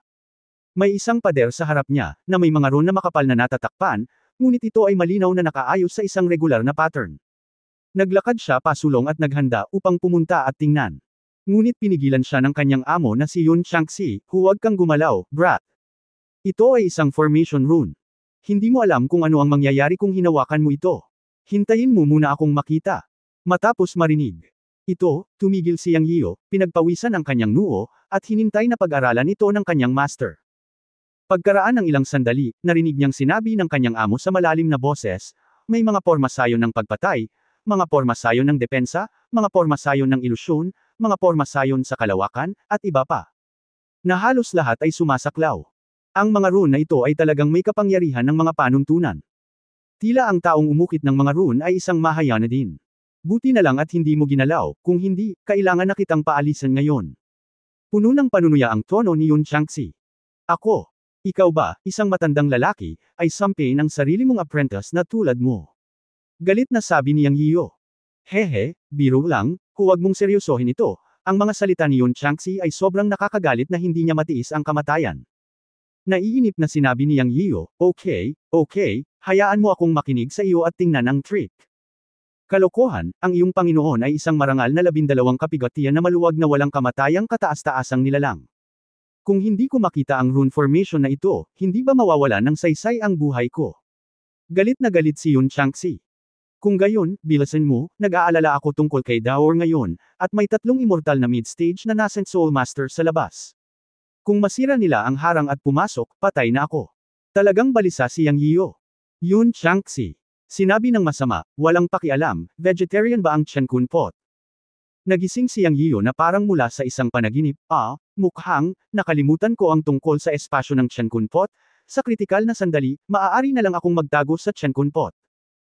Okay, ang rune formation na ito, iisa lang ang gate ng buhay, isang nakamamatay na sitwasyon, kailangan mong ayusin muli ang rune, sasabihin sa iyo ng master kung alin ang dapat mong intindihin, inilagay mo ang totoong enerhiya sa rune na iyon, hindi ka maaaring magkamali, kung magkamali ka, kapag gumalaw ang killing formation, hindi ka na maliligtas, ang bagay na ito ay hindi maaaring maliitin. Itinuro ni Yun Changxi. Iyan ang gate ng buhay, paano makapasok? Tanong ni Yang Yio. Ang gate ng buhay ay ang space rune, isa sa 9 na space rune, kapag sinindihan mo ang lahat ng ito, ang puwersa ng kalawakan ay lilito upang mag-teleport sa iyo. Paliwanag ni Yun Changxi. Natigilan si Yang Yian at nagtanong, teleport? Saan mag-teleport? Masyado kang kalokohan, bata ka. Hindi pa ako nakapunta doon, kaya paano ko malalaman kung saan mag-teleport? Anyway, walang mamamatay pagkapasok sa gate ng buhay. Si Yun Changxi ay naiinip. Si Yang Yian ay hindi nagkaimik at ang kanyang mukha ay itim. Sa pagkakataong ito ay naramdaman niyang napaka-unreliable ng matanda. Ang ika-4 na hanay sa ibabang kaliwang sulok, ang ika-8 rune. Pagkatapos ay nagsimulang mag-utos si Yun Changxi. Sinunod ni Yang Yian ang kanyang mga salita at nagsimulang maghanap sa siksik na rune wall. Ang pader sa harap ay hindi malaki, 3 metro lamang ang taas at lapad, ngunit ang mga rune sa dingding ay siksikan, na may daan-daang mga ito, na bumubuo ng isang hexagram array pattern na sumasakop sa buong dingding. Sa unang sulyap, ang mga rune na ito ay magulo, ngunit kapag tiningnan mong mabuti, mayroong maraming misteryo, at mayroong mga hilera ng mga ito ng paalang at patayo. Bukod dito, ang bawat rune ay karaniwang nasa tabi ng bawat isa, na may puwang na 2 daliri lamang ang lapad. Kung hindi mo sinasadyang mag-click sa maling rune, ito ay magiging isang malaking problema, tulad ng sinabi ng master. Oh, tanga ka, tumingin ka ng patayo. Hindi napigilan ni Yun Changxi na magmura nang makita niya si Yang Yiyo na nakatingin pa rin sa kanila isa-isa. Ah, bakit hindi mo sinabi kanina, matanda? Sumagot si Yang Yiyo, at sigurado, tumingin siya ng patayo at hindi nagtagal ay natagpuan niya ang ika-8 rune sa ika-4 na hanay. Ngunit hindi nakakagulat, ang mga rune sa dingding ay maaaring itugma ng paalang at patayo. Pagkatapos ay hinikayat niya ang kanyang tunay na lakas at itinuro ito ng isang daliri. Sa susunod na sandali, ang rune ay lumiwanag at naglabas ng isang pilak na ilaw, tulad ng isang bituin. Tumingin ang paalang sa kanang itaas na unang hanay, ang pangatlo, patuloy na utos ni Yun Changxi. Sinindihan ni Yang Yiyo ang pangalawang rune sa kanyang huling mga salita. Tumingin ang paalang sa ika-9 na hanay, sa ika-9. Pagkaraan ng 10 minuto, sinindihan ni Yang Yiyo ang ika-8 rune. Sa oras na ito, natagpuan niya na ang mga posisyon ng mga rune na ito ay bumubuo ng isang kakaibang malaking hugis ng rune. Ang huli, tumingin patayo sa ika-2 hanay, ang ika-7 rune. Sinabi ni Yun Changxi ang posisyon ng huling rune. Matapos itong matagpuan ni Yang Yiyo, hikayatin na sana niya ang kanyang tunay na enerhiya na sindihan ito, ngunit biglang tumigil dahil may naalala siyang mahalagang tanong. Matanda, sinabi mo na kapag sinindihan ko ang rune na ito, ang teleportation array ay maa-activate. Ngunit kung aalis ako, paano kung ang mga tao sa labas ay pumasok at hanapin ako sa pamamagitan ng teleportation array? Parang pagbubukas ng pinto para sa kalaban. Nang maisip ni Yang Yiyo ang tanong na ito sa huling rune, huminto siya at tinanong ang kanyang amo na si Yun Changxi. Kabanata 667, Pagpasok sa mabituing kalangitan para umunawa at magsanay. Huwag kang mag-alala tungkol dito, brat. Ito ang mga rune ng batas, at ang pag-aayos ng array ay napakahiwaga din. Pagkatapos mong mateleport, magbabago muli ang pagkakaayos ng mga rune na ito. Kahit na makapasok ang mga taong iyon sa labas, kailangan nilang magbayad ng mabigat na presyo upang makahanap ng paraan upang makalabas sa kanilang munting pagsasanay. Sabi ni Yun Changxi, si Yang Yiyo ay gumon ngayon. Isipin mo, ang mga rune na ito sa dingding ay parang pagbubukas ng digital lock, at may panganib din na matrigger ang killing array kung hindi ka mag-iingat. Talagang hindi madali para sa mga matatandang lalaki tulad ni Jian Janfan na pumasok. Pagkatapos ay sinindihan ni Yang Yiyo ang huling rune. Boom! Matapos ang huling rune ay naiilawan, ang 9 na rune ay tila inductive sa isa't isa, at ang liwanag ng bituin ay maliwanag. Matapos ang mahinang tunog, naramdaman na lamang ni Yang Yiyo ang isang malaking pagsipsip na nagmumula sa dingding. Katutubo, gusto niyang lumaban. Sa oras na ito, sinabi ni Master Yun Changxi, ito ang kapangyarihan ng kalawakan. Walang panganib. Huwag kang lumaban. Hayaan mo na lang. Nang marinig ito, sumuko si Yang Yiyo sa pagtutol. Sa nakakasilaw na liwanag ng bituin, hindi niya namamalayan na ipinikit ang kanyang mga mata. Pagkatapos ay naramdaman niyang umiikot ang kanyang katawan. Ang kanyang mga paa ay solid, at nang muli niyang idilat ang kanyang mga mata, wala na siya sa harap ng rune na dingding ng daanan, ngunit lumitaw sa isang walang laman na bulwagan. Isang bulwagan na may lawak na higit sa 300 metro kwadrado. Ang buong bulwagan ay itinayo gamit ang itim na bato, ngunit ang tuktok ng bulwagan, na mga 12-dosenang talampakan ang taas, ay isang mabituing kalangitan. Ito ay masyadong kakaiba. Natitiyak ni Yang Yiyan na ang mabituing kalangitan dito ay tiyak na hindi tunay na mga bituin. Biglang nagulat si Yang Yiyan. Naramdaman niya ang bango ni Daor Xiangxiang. Tumangala siya bigla at nakita si Daor sa gitna ng bulwagan. Sa sandaling ito, mayroong isang altar na higit sa 1 metro ang taas sa gitna ng bulwagan. May kabaong nga sa ibabaw nito, na siyang kabaong sa mga pattern na nakita sa daanan noon. Isang malaking kabaong na kasing itim ng tinta, kapareho ng kulay ng buong bulwagan. At si Daor ay nasa kabaong sa oras na ito. Xiangxiang. Nagulat at natuwa si Yang Yiyan, at sa wakas ay natagpuan niya si Daor. Sa oras na ito, wala siyang ibang pakialam. Iginalaw niya ang kanyang mga paa at lumipad patungo sa altar. Tinawag niya si Daor, ngunit hindi tumugon si Daor at hindi gumagalaw sa madilim na kabaong. Nang dumating si Yang Yiyo sa harap ng altar, tumalon at bumagsak patungo sa altar, inabot ang kamay para sunggaban si Daor Xiangxiang, may nangyaring hindi inaasahan. O masasabing may lumabas na eksenang lampas sa kanyang kaalaman. Malinaw niyang inabot ang kamay para sunggaban si Dower, ngunit hindi niya inasahan na wala siyang madadala. Wala naman. At sa oras na ito ay damapo din siya sa altar, ngunit wala siyang naapakan. Ilusyon. Ang lahat ay isang ilusyon. Ang Dower ay wala, ang kabaong ay wala, at ang altar ay higit pa. Ang sitwasyon sa oras na ito ay parang 3D projection. Kahit na ang altar, ang madilim na kabaong, o ang Dower sa kabaong, sila ay mga projection lamang. Ang katawan ay bumagsak sa lupa, ang kanyang mga paa ay tumuntong sa sahig ng bulwagan, si Dower at ang kabaong sa itaas ng kanyang ulo ay umiral pa, ngunit nang hawakan niya ito ay hangin. Kitang-kita niya ito, ngunit hindi niya ito mahawakan o mahawakan. Matagal na hindi naka-recover si Yang Yio, nakatitig sa paligid.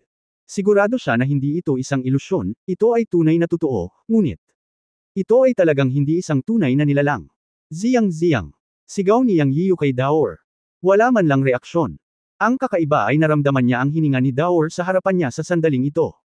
Pero, ano ang problema ng matanda? Natarante si Yang Yio.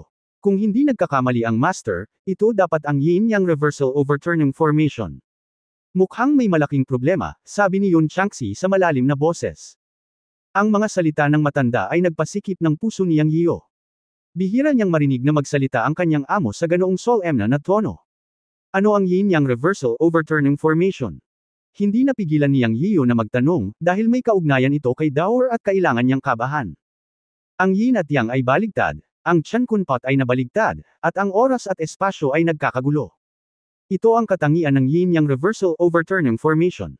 Nakita ito ng Panginoon minsan 10,000 taon na ang nakalilipas, ngunit hindi niya alam kung paano ito masisira. Medyo mahina ang tono ni Yun Changxi. Hindi pwede, matanda, kahit hindi mo alam kung paano basagin ito. Nagulat talaga si Yang Yio. Sa kanyang impresyon, ang kanyang matanda ay simpleng makapangyarihan. Siyempre, maliban na hindi siya maaaring magkaroon ng katawan mula sa Tian Kunpot, siya ay may kaalaman at alam ang lahat tungkol sa paglilinang. Ngunit ngayon sinabi niyang hindi niya alam kung paano ito ay crack, at nakilala na lang na ito ay ang yin-yang reversal formation. Ahem, bastard, mayroong lahat ng uri ng mga bagay sa paraan ng paglilinang. Sa ilalim ng pagkilos ng daan ng langit, sino ang tunay na nakakakita sa kalangitan? Ang paglilinang ay tungkol din sa pag-unawa sa mahusay na paraan. Paano mo mauunawaan ang lahat ng naipon na paraan ng paglilinang, mga mahiwagang kapangyarihan at mga pamamaraan ng Daoist sa hindi mabilang na mga taon? Ang iyong guro ay hindi makapangyarihan, tama. Sa oras na ito, napahiya si Yun Changxi. Hindi ba kilala ka bilang Supremo ng 12 tribulation na Luz Immortal? Paanong hindi mo alam kung paano basagin ito? Gulat na sabi ni Yang Yio. Ikaw na munting bastard, totoo na ang iyong amo ay isang Supreme Immortal, ngunit. Hey, bakit ko ipapaliwanag ang lahat ng ito sa iyo? Maaari mo ring gamitin ang oras na ito upang tumingin sa paligid upang makita kung maaari kang makahanap ng ilang mga pahiwatig upang iligtas ang iyong Dower. Nalantad si Yun Changxi at labis na nalungkot na hinamak ng kanyang disipulo. Okay, tama ka. May oras akong mag-aksaya sa iyo. Hindi ko hahayaang makahanap ka ng mga pahiwatig ng mag-isa. Anyway, hindi mo alam. Inilibot ni Yang Yio ang kanyang mga mata. Asshole, kahit na hindi alam ng master, makakahanap siya ng mga pahiwatig. Sige, hanapin natin sila, haha. Matapos matagumpay na galitin ang matanda, si Yang Yio ay nasa mabuting kalooban at tumawa. Ginagalit ng masamang nilalang ang Panginoon. Makalipas ang kalahating oras, sinuri ni Yang Yio ang bawat sulok ng buong bulwagan, ngunit wala siyang nakitang anumang pahiwatig. Walang laman ang malaking bulwagan. Not to mention the traces of formations or other things, wala man lang batong lamesa o batong upuan. Matanda, may nahanap ka ba? Naiinis na tanong ni Yang Yio sa master. Hindi direktang sumagot si Yun Changxi, ngunit sinabi sa malalim na boses, walang mga palatandaan sa bulwagan na ito. Ngayon tila ang tanging abnormal na lugar ay ang clue. Naantig ang puso ni Yang Yio, matanda, ibig mong sabihin. Ang tuktok ng ulo. Ano pa sa tingin mo? Ito ay malinaw na isang bulwagan, ngunit hindi ito ang bubong, ngunit isang mabituing kalangitan. Ito ay labag sa logika, kaya ito ay abnormal, ngunit dapat din itong maging isang palatandaan. Maghanda upang lumipad at tingnan. Kung hindi mali ang master, ang mabituing kalangitan sa itaas ng ulo ay ang pasukan sa yin-yang retrograde overturning formation. Ang Dower, ang altar, at ang kabaong na nakikita mo ay malamang na mga multo na na-project mula sa mabituing kalangitan. Ang totoong bulwagan ay nakatago sa walang laman sa itaas ng ulo. Mabagal na nagsuri si Yun Changxi. Tila naisip ni Yang Yiyo na ito lamang ang posibilidad, dahil ang mabituing kalangitan sa itaas ng ulo ay ang tanging espesyal na lugar sa buong bulwagan. Kung ito ay talagang ayon sa pagsusuri ng master, kung gayon ang bulwagan na ito ay isang ilusyon na pag-iral. Hindi, matandang lalaki, hiniling ko sa iyo na sabihin na ang bulwagan na ito ay peke, ngunit ang mga materyales na bato ng buong bulwagan ay totoo, at hindi ito maaaring peke. Paano ito? Nakaramdam ng labis na pagkalito si Yang Yiyo. Lahat ay posible sa paglilinang ng katotohanan. Sinasabing ito ay isang yin-yang reverse formation na nagpapabaligtad sa mundo. Ang yin-yang ay bumabaligtad, totoo at mali, totoo at peke, minsan kung ano ang nakikita mo sa sarili mong mga mata ay maaaring hindi totoo, kailangan mong tumalon mula sa kasalukuyang pag-iisip upang makita ang problema, kung sineseryoso mo ito, ikaw ay matatalo. Sa sandaling ito, seryosong tinuruan ni Yun Changxi si Yang Yiyo. May panganib ba? Tumangala si Yang Yiyo sa mabituing kalangitan sa itaas ng kanyang ulo at nagtanong. Kalokohan, sobrang laki ng braso, paanong walang panganib, pero lahat ng porma sayon ay may mga bakas na kasunod. Pagmasdan ng mabuti ang pagkakaayos ng mabituing kalangitan, hanapin ang mga bituin kung saan nagsa-intersect si yin-yang, at dapat ay makapasok ka dito. Kung gumawa ka ng isang maling hakbang, ikaw ay mawawala sa mabituing kalangitan magpakailanman. Bagaman ang mabituing kalangitan na ito ay nabuo sa pamamagitan ng pagbuo, ang mga bituin sa kalangitan ay tumutugma sa mga bituin sa kalangitan, at ang tilapon ay kapareho ng mabituing kalangitan sa universo. May mga batas at paraan dito, kaya dapat kang maging maingat. Kung pupunta ka sa maling direksyon, ang iyong guro ay walang lakas ng loob na garantiya kung makakalabas ka. Seryosong babala ni Yun Changxi. Naantig si Yang Yiyo at sinabing, hindi ko maintindihan ang mga bagay na ito, matandang lalaki. Hindi ba pwedeng humanap ka na lang ng paraan para makapasok ako? Makinig kang mabuti, munting brat. Ang mabituing kalangitan na ito ay tiyak na ang ebolusyon ng pagbuo, ngunit ito ay tumutugma sa mga bituin sa kalangitan. Bagamat may panganib na mawala, mayroon ding malaking benepisyo. Pinapayagan ka nitong madama ang mga pagbabago ng mga bituin sa kalangitan sa napakalapit na distansya, na napakabihirang para sa paglilinang. Kung gusto mong maramdaman ang pagbabago ng mga bituin sa kalangitan, hindi mo ito magagawa kung wala ang paglilinang ng yin at yang. Ngunit ngayon ay maaari mo na itong maunawaan sa malapit na distansya. Kung maaari kang gumawa ng pag-unlad ay nakasalalay sa iyong sariling swerte. Kapag naiintindihan mo ang mga bituin sa langit, mahahanap mo ang intersection ng yin at yang, at maaari kang pumasok sa totoong bulwagan. Huwag mag-alala tungkol sa pag-unawa. Ang porma sayon na ito ay dapat na partikular na binuo para sa pagbubuklod. Walang anumang malaking panganib. Sa karamihan, maliligaw ka sa mabituing kalangitan. Pumunta at subukan ito. Anyway, wala kang paraan. Sa wakas ay sinabihan ni Yun Changxi si Yang Yiyo ng paraan. Kaugnay nito, makakagat lamang ng bala si Yang Yiyo at subukan ito. Ang mga salita ng matanda ay puno ng kawalan ng katiyakan, ngunit hindi siya nagkamali. Wala siyang paraan palabas. Bukod dito, kung makakakuha siya ng ilang mga insight at pagbutihin ang kanyang paglilinang sa mabituing kalangitan na ito, magiging mahusay iyon. Kailangan niya ng lakas ngayon.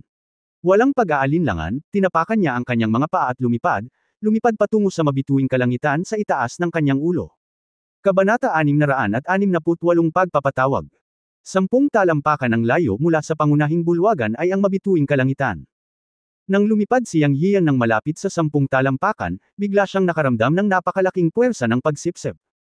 Hindi siya nag-react, at sa sumunod na sandali ay nagbago ang eksena sa paligid niya. Nagkaroon ng malakas na pagbabago-bago ng espiritual na enerhiya, tulad ng pagpasok sa isang lawa, na may mga alon ng espiritual na enerhiya. Sa isang kisap mata, nawala ang pangunahing bulwagan, at natagpuan ni Yang Yiyan ang kanyang sarili sa walang katapusang mabituing kalangitan. Isa-isang nakasabit ang mga bituin sa langit, nagniningning ng maliwanag. Dito, naramdaman ni Yang Yiyan na ang espiritual na enerhiya ng mundo ay halos umabot na sa punto ng atomization. Tila mayroong patuloy na daloy ng espiritual na enerhiya sa bawat bituin. Mayroong hindi mabilang na mga bituin sa buong kalangitan ng Xinxing, malaki man o maliit, at sila ay konektado sa isa't isa upang bumuo ng isang uri ng malapit na koneksyon. Alam ni Yang Yiyan na hindi ito tunay na mga bituin, ngunit lahat sila ay mga bituin. Sila ay mga dakilang supernatural na kapangyarihan. Ang porma sayon na inayos ng may pinakamataas na kapangyarihan ay maaaring tumugma sa malaking mundo. Ayon sa mga salita ng Master, ang pagbuo na ito ay nagpabagsak sa mundo, at tiyak na hindi ito simple. Higit sa lahat, ang pag-alala sa mga pattern sa daanan ng siya ay pumasok, ang mabituing langit na porma sayon dito at ang espiritual na enerhiya na nabuo ng hindi mabilang na mga bituin dito ay dapat gamitin lahat upang sugpuin at aisil ang tinatawag na demonyo. Maaari itong isipin na kung ito ang kaso, kung gayon ang demonyo na pinigilan at tinatakan ay magiging isang dakilang demonyo. At ang siyam na master na sumugpo sa demonyo ay mga taong may dakilang Taoismo. Siyam na dakilang kapangyarihan at ang demonyo na hindi maaaring patayin sa pattern at maaari lamang sugpuin at selyuhan, sino sila? Sinaunang figure ba ito? O ito ba ay isang pinakamataas na pag-iral ng isang tiyak na panahon? Kahit sino man ito, para kay Yang Yiyo, ito ay isang pag-iral na kailangan niyang tingnan, ngunit sa parehong oras, ito rin ay isang pag-iral na kailangan niyang harapin ng walang magawa. Dahil gusto niyang mahanap si Daor, hindi niya alam kung paano nakapasok si Daor. Napakasalimuot at mahiwagang porma sayon, ngunit nakapasok si Daor. Isang porma sayon ito na kahit ang matanda ay hindi nakikita. Pumasok si Daor, na nangangahulugan lamang na ang talento ni Daor sa treasure hunting ay unang naipakita, o sa katunayan si Daor ay hindi sinasadyang nataman ang bintana at nakapasok. Naramdaman ng halos material na espiritual na enerhiya, ang gininto ang elixir ni Yang Yian sa kanyang katawan ay mabilis na umikot, tulad ng isang isda na nakulong sa isang malaking ilog, at ang lahat ng mga butas sa kanyang katawan ay nakaunat. Ang mga kondisyon ng paglilinang ay parang panaginip lang, napakaganda. Ngunit ito ay totoo, na nagpabagabag kay Yang Yian. Ang makinis na paglalayag ay hindi palaging isang magandang bagay. Pagkatapos ng lahat, siya ay medyo kinakabahan at hindi naglakas loob na magsanay ng kusa, kaya si Yang Yian ay hihingi ng payo sa kanyang Panginoon, upang hindi makaranas ng malaking kawalan ng hindi nalalaman. Matanda, ang espiritual na enerhiya dito ay napakakapal, magkakaroon ba ng anumang mga problema? Walang tugon mula sa master sa kanyang isipan. Hindi napigilan ni Yang Yian na sumigaw muli, guro. Matandang lalaki. Matandang lalaki. Ilang beses siyang sumigaw, ngunit walang lumalabas sa dagat. Hindi tumugon ang master at nawala ang lahat ng balita. Ngayon ay nakaramdam ng kaunting bigat si Yang Yian sa kanyang puso, at sa wakas ay nakarating sa konklusyon na ang mabituing kalangitan na ito ay nakahiwalay sa lahat. Kaya siya at ang matanda ay naputol. Weird, sobrang weird. Nakaramdam ng pait si Yang Yian sa kanyang puso. Ngayon ito ay mabuti. Kinailangan niyang umasa ng buo sa kanyang sarili. Kung wala ang patnubay ng matanda, dahan-dahan lang siyang makakagalugad. Kung hindi niya mahanap ang lugar kung saan nagkita sina Yin at Yang at pumasok sa totoong bulwagan na nakatagos sa mabituing kalangitan, ang naghihintay sa kanya ay ang mawala sa mabituing kalangitan magpakailanman. Nasuspine sa mabituing kalangitan, hindi ginamit ni Yang Yian ang kanyang tunay na enerhiya, at hindi siya nahulog dito. May invisible force na humila sa kanya. Naputol ang pakikipag-ugnayan sa kanyang Panginoon, si Yang Yian ay walang makakausap, kaya sinubukan niyang lumipad sa paligid upang makita kung may anumang paraan.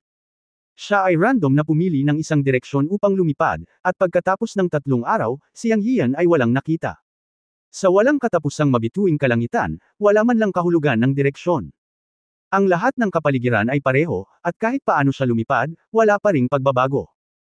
Sa oras na ito, alam niya na kapag nagpatuloy siya sa ganito, kahit lumipad siya ng 1 taon o mas matagal pa, walang resulta, kaya tumigil na lang siya at nagsimulang mag-practice. Tama ang sinabi ng matanda. Malaking tulong ang pagsasanay dito sa estado ng pag-iisip. Sa suporta ng halos atomized na espiritual na enerhiya, ito ay walang alinlangan na isang malaking tulong upang mapabuti ang kanyang paglilinang. Ang lahat ay maaaring isang ilusyon, ngunit ang espiritual na enerhiya ng langit at lupa sa mabituing kalangitan ay totoo, at si Yang Yian ay walang nakitang mali sa espiritual na enerhiya. Gayunpaman, kahit na may mali sa espiritual na enerhiya, kakayanin ito ng kanyang Chen Kun creation technique. Huminga ng malalim, lumutang si Yang Yian sa mabituing kalangitan at nagsimulang magsanay ng teknik, sumisipsip ng espiritual na enerhiya dito. Matapos makapasok sa estado ng pagsasanay, mabilis na lumipas ang oras. Si Yang Yian, na nasa mabituing kalangitan, ay bumitaw din sa espiritual na plataporma, at maingat na naramdaman ang mga pagbabago sa paligid niya habang sinisipsip at pinipino ang espiritual na enerhiya. Talagang tulad ng sinabi ng Master, ang pagsasanay sa mabituing kalangitan ay nakakatulong para sa pangunawa ng estado ng pag-iisip. Ang ilan sa mga ignorante na lugar sa pagsasanay sa mga karaniwang araw ay may direksyon sa oras na ito, na talagang ikinagulat ni Yang Yian. Sa pagtaas ng espiritual na enerhiya sa katawan, ang paglilinang sa gitnang yugto ng gintong elixir ay unti-unting tumaas. Pagkaraan ng hindi kilalang tagal ng panahon, biglang pumasok si Yang Yian sa isang uri ng ethereal state of mind, naramdaman ang pagiging aktibo ng espiritual na enerhiya sa paligid niya, at ang mga pagbabago ng mga bituin. Malinaw na nakikita ni Chen Ziyang ang mga bituin sa kanyang isipan. Nadama niya na ang espiritual na enerhiya sa mga bituin ay mahina sa sandaling iyon at malakas sa sandaling iyon. Sa pagkakaiba ng malakas at mahina, nagkaroon ng pagkakaiba sa pagitan ng yin at yang. Natuwa siya. Sinabi ng kanyang amo na kung mahahanap niya ang lugar kung saan nagsalubong ang yin at yang sa mabituing kalangitan, makapasok siya sa totoong bulwagan. Ngunit ang kinakailangan ay kailangan niyang makilala ang yin at yang, at pagkatapos ay mahahanap niya ang lugar kung saan nagsalubong ang yin at yang. Ngayon, kung maramdaman niya ang lakas ng mga bituing ito, makikita niya ang pagkakaiba ng yin at yang. Sa sandaling ito, si Yang Yin ay parang isang lumilipad na espiritual na kamalayan na nanunood ng mga bituin, ngunit alam niya na ito ay hindi espiritual na kamalayan, at ang espiritual na kamalayan ay nakahiwalay dito. Masasabi lamang na ito ay isang uri ng cultivation perception. Naramdaman niya ang mga pagbabago sa mga bituin at naunawaan niya ang lakas at kahinaan ng mga bituin ito. Sa sandaling ito, parang nakatingin sa mabituing kalangitan, at palayo siya ng tingin. Ang pagsipsip ng espiritual na enerhiya sa katawan ay naging mas mabilis, na umabot sa tuktok ng gitnang yugto ng ginintoang elixir, at naramdaman na siya ay isang hakbang ang layo mula sa isang pambihirang tagumpay. Napanatili ni Yang Yin ang pananaw na ito at patuloy na pinapanood ang mga bituin ng paisa-isa. Ang bilis din ng kanyang paglilinang. Boom! Sa wakas, sa isang tiyak na sandali, isang dagandong ang nagmula sa kanyang katawan, at ang kanyang paglilinang ay bumagsak hanggang sa huling yugto ng ginintoang elixir. Ang ginintoang elixir sa dantian ay lumaki ng isang bilog, mula sa orihinal na butil ng bigas hanggang sa laki ng isang gisantes, at ang tunay na enerhiya sa loob ay umabot ng higit sa 10 beses sa nakaraang antas. Malakas na paglilinang ay ang pagtitiwala. Kung haharapin niya si Jian Janfen, ang matandang immortal, sa oras na ito, naniniwala si Yang Yin na magkakaroon siya ng lakas na lumaban. Ang gintong elixir sa katawan ay patuloy na umiikot at naglalabas ng mahinang gintong liwanag, at ang paglilinang ay hindi huminto. Sa sandaling ito, biglang narinig ni Yang Yin ang isang pamilyar na boses. Nabigla ang buong katawan niya sa sandaling ito, at bigla niya itong naramdaman, at isang larawan ang lumitaw sa kanyang isipan. Ito ay isang larawan ng Big Dipper na magkakaugnay. Hindi pa niya natuklasan noon ang pagkakaroon ng Big Dipper, ngunit pagkatapos ng isang pamilyar na sigaw, nakita niya ito, na parang bigla itong lumitaw. At ang sigaw ay tinig ni Daor. Biglang nagising si Yang Yin mula sa kanyang cultivation state at binuksan ang kanyang mga mata. Daor! Tumingin siya sa harap at nakita niya ang 7 bituin sa kanyang paningin, na napakasilaw. Sigurado siya na ang sigaw ni Daor ay nanggaling sa direksyon ng 7 bituin. Walang pag-aalinlangan, lumipad si Yang Yin patungo sa 7 bituin. Nang malapit na siya, maingat niyang naramdaman ang lokasyon ng 7 bituin, at ngumiti si Yang Yin. Hinanap ko ito kahit saan, ngunit lumalabas na ang 7 bituin ay ang lugar kung saan nagtatagpo ang yin at yang sa mabituing kalangitan, o ang portal sa nakatagong kawalan. Lumipad si Yang Yin habang kinakausap ang sarili, at dumiretso sa 7 bituin. Ang nakasisilaw na liwanag ng bituin ay sumabog, ang mga alon ng espiritual na enerhiya ay umuusad. Sa pamilyar na kaguluhan, ipinikit ni Yang Yin ang kanyang mga mata. Hindi siya lumaban, dahil ang pakiramdam na ito ay ang kapangyarihan ng teleportasyon. Alam niyang nakapasok siya sa teleportation portal, at marahil sa susunod na sandali ay papasok na siya sa totoong bulwagan. Kasama ni Daor. Ang tawag ni Daor ngayon ay maaaring tawag ni Daor pagkatapos maramdaman ang kanyang pag-iral. Ito, pamilyar pa rin ang pakiramdam. Sa isang matatag na paa, binuksan ni Yang Yin ang kanyang mga mata. Tapos natulala siya. Iyon pa rin ang parehong bulwagan. May isang kabaong sa altar sa gitna ng bulwagan, at si Daor ay gumagapang pa rin sa kabaong. Ang mabituing langit sa itaas ng kanyang ulo ay ganoon pa rin, at ang pilak na liwanag ay nagniningning sa bulwagan. Ito ay eksaktong kapareho ng nakaraang bulwagan. Nakabalik na ba ako sa orihinal na lugar? Sabi ni Yang Yin sa sarili. Hindi tama ang atmosphere dito. Ang nakaraang bulwagan ay may espiritual na enerhiya, ngunit ang lugar na ito ay walang espiritual na enerhiya. Ang hangin ay naglalabas ng kapaligiran ng heavenly gangs at earthly demons, ang extreme yang at ang extreme yin. Hindi ito ang dating bulwagan. Ito ay hindi isang ilusyon, ngunit ang tunay na bulwagan. Sabi ni Yang Yin habang nakatingin kay Daor sa itim na kabaong at sumigaw, Daor! Tumili. Sa sandaling ito, dahan-daang ibinaling ni Daor ang kanyang ulo, at pagkatapos makita si Yang Yin, gumawa siya ng napakawalang kabuluhang tunog, at pagkatapos ay tumagilid ang kanyang ulo na parang nahimatay. Kabanata 669 na Puppet Clone. Nang tumingin si Yang Yin kay Daor Xiangxiang, nakita niya ang pagkagulat at awa sa mga mata ni Daor, na parabang sinasabi na sa wakas ay nakita na niya ang kanyang amo. Nang makita si Daor, sa wakas ay nakahinga ng maluwag si Yang Yin, ngunit pagkatapos na ibaba ni Daor ang kanyang ulo, muli siyang kinabahan. Sigaw at agad na tumalon patungo sa altar. Gayunpaman, papalapit na siya sa altar, may nangyaring hindi inaasahan. Matapang. Isang dagandong ang tumunog, at pagkatapos ay nakita ni Yang Yian ang isang malakas na liwanag na nagniningning sa altar, isang puti at isang itim ang lumitaw. Pagkatapos, sila ay naging dalawang malalakas na lalaki na nakasuot ng maskara at baluti. Nakabitin sa altar, may hawak na sibat, agad nilang sinaksak si Yang Yian habang umaatungal. Ang biglaang pagbabago ay natakot kay Yang Yian, at nagmamadali siyang lumabas gamit ang dalawang kamao upang labanan. Boom! Pagkatapos ng dalawang mapurol na pagsabog, ang katawan ni Yang Yian ay lumipad pabalik ng 8 o 9 na metro at lumapag. Medyo magulo ang tunay na enerhiya sa kanyang katawan, at kumukulo ang kanyang dugo, ngunit iyon lang. Nang tumangala, biglang lumitaw ang isang itim na lalaki at dalawang nakabaluti na lalaki.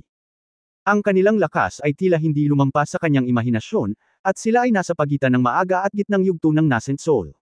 May nakitang kakaiba si Yang Yian sa kanyang pangunawa. Tila walang nakikita ang dalawang mata na nakabalot sa kanya, at walang pagbabago sa sigla. Ito ay lubhang kakaiba. Dapat mong malaman na ang lahat ng nabubuhay na nilalang, lalo na ang mga tao, ay may sigla at kapangyarihan ng kaluluwa anuman ang kanilang antas ng paglilinang. Ngunit ang dalawang nakabaluti na lalaki sa kanyang harapan, na halos 2 metro ang taas, ay tila walang sigla at kapangyarihan ng kaluluwa, isang mahinang espiritual na pagbabago. Para itong patay na tao kay Yang Yian. Ngunit sila ay lumitaw na buhay sa harap niya, at maaari silang kumilos at umungal. Maging ang mga ghost monk ay may kaluluwang hininga sa kanilang mga katawan. What the hell? Minamaliit ni Yang Yian. Hindi siya kumikibo, at hindi rin kumikibo ang dalawang lalaking nasa tapat niya, isang puti at isang itim. Nakatayo sila sa gilid ng altar, hindi gumagalaw, na parabang sila ay nakaayos at tahimik. Silly boy, puppet yan. Mukhang maswerte ka na naman. Sa oras na ito, biglang nagsalita si Master Yun Changxi, na kanina pa hindi nakakausap. Agad na natuwa si Yang Yio, ngunit pagkatapos ay nagalit siya, matanda, bakit hindi ka nagsalita noon? Alam mo bang namamaos ako noong tinawag kita? Masisisi mo ba ako, brat? Hindi ko akalain na pagkatapos makapasok sa mabituing langit, mahihiwalay pala ang kapangyarihan ng kaluluwa. Hindi mo man lang naiintindihan ito. Umungol si Yun Changxi. Napabuntong hininga si Yang Yio sa kanyang puso, talagang inihiwalay ko ang lahat sa mabituing kalangitan noon. Ano pa ba ang masasabi ko? Ngunit hindi mo ba nakita ang daan patungo sa buhay at pumasok sa bulwagan? Malungkot na sabi ni Yun Changxi. Okay, buksan natin ang pahinang ito at sabihin sa akin kung ano ang nangyayari sa puppet sa harap mo, Inilagay pa rin ito ni Yang Yio sa itim at puting puppet sa altar. Kahit na alam niya ang paraan ng mga puppet, ito ang unang pagkakataon na nakakita siya ng isang puppet. Ngayong narinig niyang sinabi ng matanda na ito ay isang puppet, may napagtanto siya sa kanyang puso. Hindi nakakagulat na walang sigla at hininga ng kaluluwa. Isa pala itong puppet. Nag-isip sandali si Yun Changxi at sinabing, ang paraan ng mga puppet ay isa ring mahusay na paraan sa mundo ng paglilinang. Ito ay katulad ng alchemy at pagpino.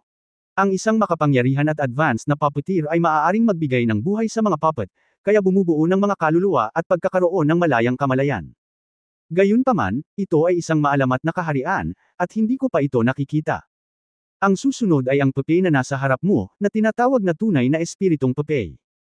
Matapos mapino ng puppeteer, hanggat ang master ay nagtanim ng kamalayan, magagawa nito ang mga bagay ayon sa kalooban ng master. Siyempre, ang ganitong uri ng puppet ay nahahati din sa 3 antas ng mabuti at masama, at mayroong 9 na grado.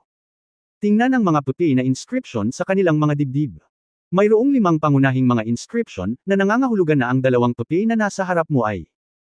Ang mga puppet ay mga puppet sa ika-5 baitang, at kung isa sa alang-alang mula sa mga sinaunang at pagbabago ng buhay dito, ang 2 puppet na ito ay dapat na nasa superior at hindi nasa sire na uri.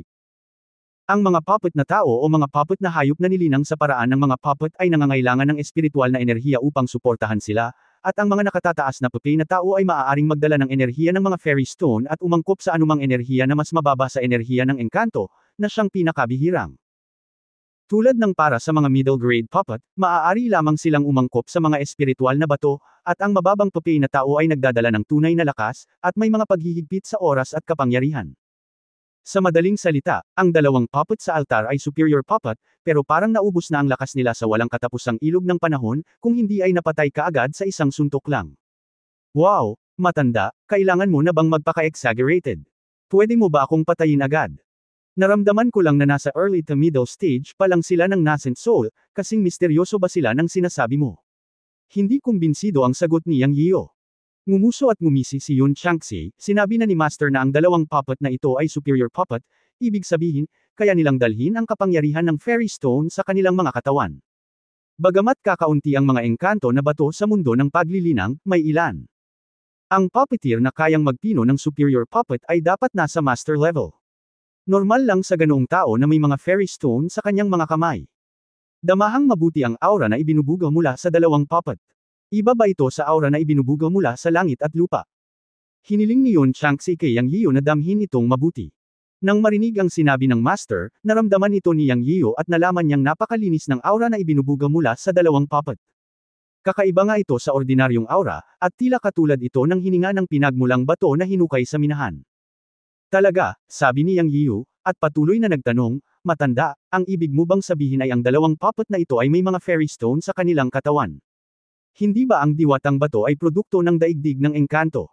Paano ito magiging posible sa mundo ng mga magsasaka? Ito rin ang pinagkakaguluhan ko. Sinasabing walang mga Fairy Stone sa mundong ito, ngunit may mga exception sa lahat. Matagal na sigurong isang engkanto ang bumaba sa mundo, sabi ni Yun Changxi sabay buntong hininga. Kalimutan mo na, ang layo ng sinabi mo. Sa ngayon, tulungan mo akong mapasuko ang dalawang puppet na ito. Ililigtas ko muna si Daor. Sabi ni Yang Yiyo. Bagaman ang dalawang puppet na ito ay may mga Fairy Stone sa kanilang katawan, ang kanilang enerhiya ay umabot sa punto ng pagkahapo. Ito ay mga high-level na puppet. Pumunta ka at labanan sila, ubusin ang kanilang huling lakas, at ang dalawang puppet na ito ay magiging iyo. Sabi ni Yun Changxi. Ano ang kailangan ko ng isa pang pupi para mailigtas si Daor, matandang lalaki? Inilibot ni Yang Yiyo ang kanyang mga mata. Ikaw bastard, alam mo ba na sa mundo ng paglilinang, walang puppeteer ang makakagawa ng ganoong advanced na mga puppet 10,000 taon na ang nakalilipas. Not to mention the appearance of two such puppet at once, isa lang sa kanila ang maaaring magdulot ng madugong bagyo sa mundo ng mga magsasaka. Bukod dito, kung mayroon kang sapat na espiritual na mga bato upang matustusan ang mga advanced na puppet, maaari silang magamit bilang iyong mga clone. Sa ilalim ng kontrol ng kaluluwa, maaari silang gumamit ng mas maraming lakas hanggat maaari. Kung mayroon kang gayong pupi, ito. Nangangahulugan na magkakaroon ka ng dalawang clone na may parehong antas ng paglilinang sa hinaharap. Ang pangunahing punto ay maaari silang lumago sa iyong antas ng paglilinang. Ikaw bastard, ayaw mo ba ng ganoong kayamanan? Ang bulok na kahoy ay hindi maaaring ukit. Nagmura si Yun Changxi sa dulo. Ngunit nang maunawaan niyang, ang kanyang mga mata ay nagsimulang kuminang berde. Naglaway siya at sinabing, matanda, ang ibig mo bang sabihin ay pagkatapos kong pinuhin ang dalawang papel na ito, hanggat nagbibigay ako ng sapat na mga espiritong bato at kontrolin ang mga ito gamit ang aking kaluluwa, ang dalawang papel ay magkakaroon ng parehong antas ng lakas gaya ko. Siyempre, hanggat ang iyong kaluluwa ay sapat na malakas, mas mataas ang antas ng mga spirit stone na makikita mo, mas malakas ang kapangyarihan ng mga puppet, ang tono ni Yun Changxi sa wakas ay nagkaroon ng kahulugan na naiintindihan mo. Okay, mabuti ito, matanda, tulungan mo akong alisin ang dalawang puppet na ito. Excited na sabi ni Yang. Hehe, ngumisi si Yun Changxi at sinabing, huwag mong asahan na tutulungan ka ng iyong amo, hindi ka talaga matutulungan ng iyong amo. Kung gusto mong makuha ang dalawang puppet na ito, pumunta at harapin mo sila mismo. Alinman sa iyong pasuko sa kanila o ubusin ang enerhiya sa kanilang mga katawan, at makukuha mo sila ng natural. Hindi, ang dalawang puppet ay maihahambing sa lakas ng gitnang yugto ng Nascent Soul. Bagamat ang aking paglilinang ay umabot na sa huling yugto ng Golden Core, hindi pa rin ako sigurado sa pagharap sa dalawa sa isang pagkakataon. Ano ang magagawa mo kung gagawa ka ng aksyon? Sabi ni Yang Yian sa kanyang amo. Asshole, una sa lahat, hindi naman sa wala akong gagawin, kasi walang kaluluwa ang mga puppet, kaya konti lang ang epekto sa kanila ng spiritual power ko. Pangalawa, tulad ng sinabi ko, ang enerhiya sa dalawang puppet na ito ay umabot sa punto ng pagkahapo. Sa tuwing maglalaban sila, inuubos nila ang isang bahagi ng kanilang lakas at hihina ang kanilang lakas. Bukod pa rito, bagamat sila ay mga puppet na maihahambing sa gitnang yugto ng Nascent Soul, nasira mo lang ang iyong cultivation, kaya wala kang kakayahang lumaban. Ang pagpunta sa pakikitungo sa kanila ay maaaring mas mahusay na putalasin ang iyong karanasan sa labanan. Ano ang kinakatakutan mo? At ang huling punto, ang kamalayan ng dalawang puppet ay dapat lamang na nagbabantay sa kabaong, at hindi sila makaalis sa altar, kaya hindi kanila hinabol para patayin ka ngayon lang. Sa kasong ito, maaari mong gamitin ang kalamangan na ito upang labanan sa kanila. Kung hindi mo kayang talunin, tumalon ka kaagad sa altar, at maubos mo ang lakas ng mga puppet, di ba? Sinabi ni Yun Changxi kay Yang Yiyo sa tono ng, napakatanga mo. Haha, the old pa naman ang the best. Okay, gawin natin. Ngayon ay gamaan ang loob ko. Nandito na ang puppet clone. Sumugod siyang sa altar na may malaking tawa. Kabanata 670, na baril sa puwit. Tulad ng sinabi ng master, ang dalawang puppet ay sisilake kapag si Yang Yian ay lumapit sa altar sa loob ng 3 minuto. Ayon sa matanda, natanggap ng dalawang puppet ang paghahangad na iniwan ng dating amo para protektahan ang altar o ang kabaong. Anyway, walang makalapit sa altar, at kapag nakalapit na sila, sisilake na sila. Ang ipinagtataka ni Yang Yian ay, kung ganoon nga, paano naging malapit si Dower Xiangxiang? At diretso siyang nahiga sa kabaong. Hindi kaya ang Pepe nakamalayan ng humaharang lamang sa mga tao at hindi sa ibang mga nilalang? Sa mga tanong na ito, pinatay ni Yang Yian ang Pepe gamit ang isang espada. Sa pagkakataong ito ay ginamit niya ang lahat ng kanyang lakas at pinakilos ang enerhiya ng Xuanhuang Sword sa Dragon Slaying Sword.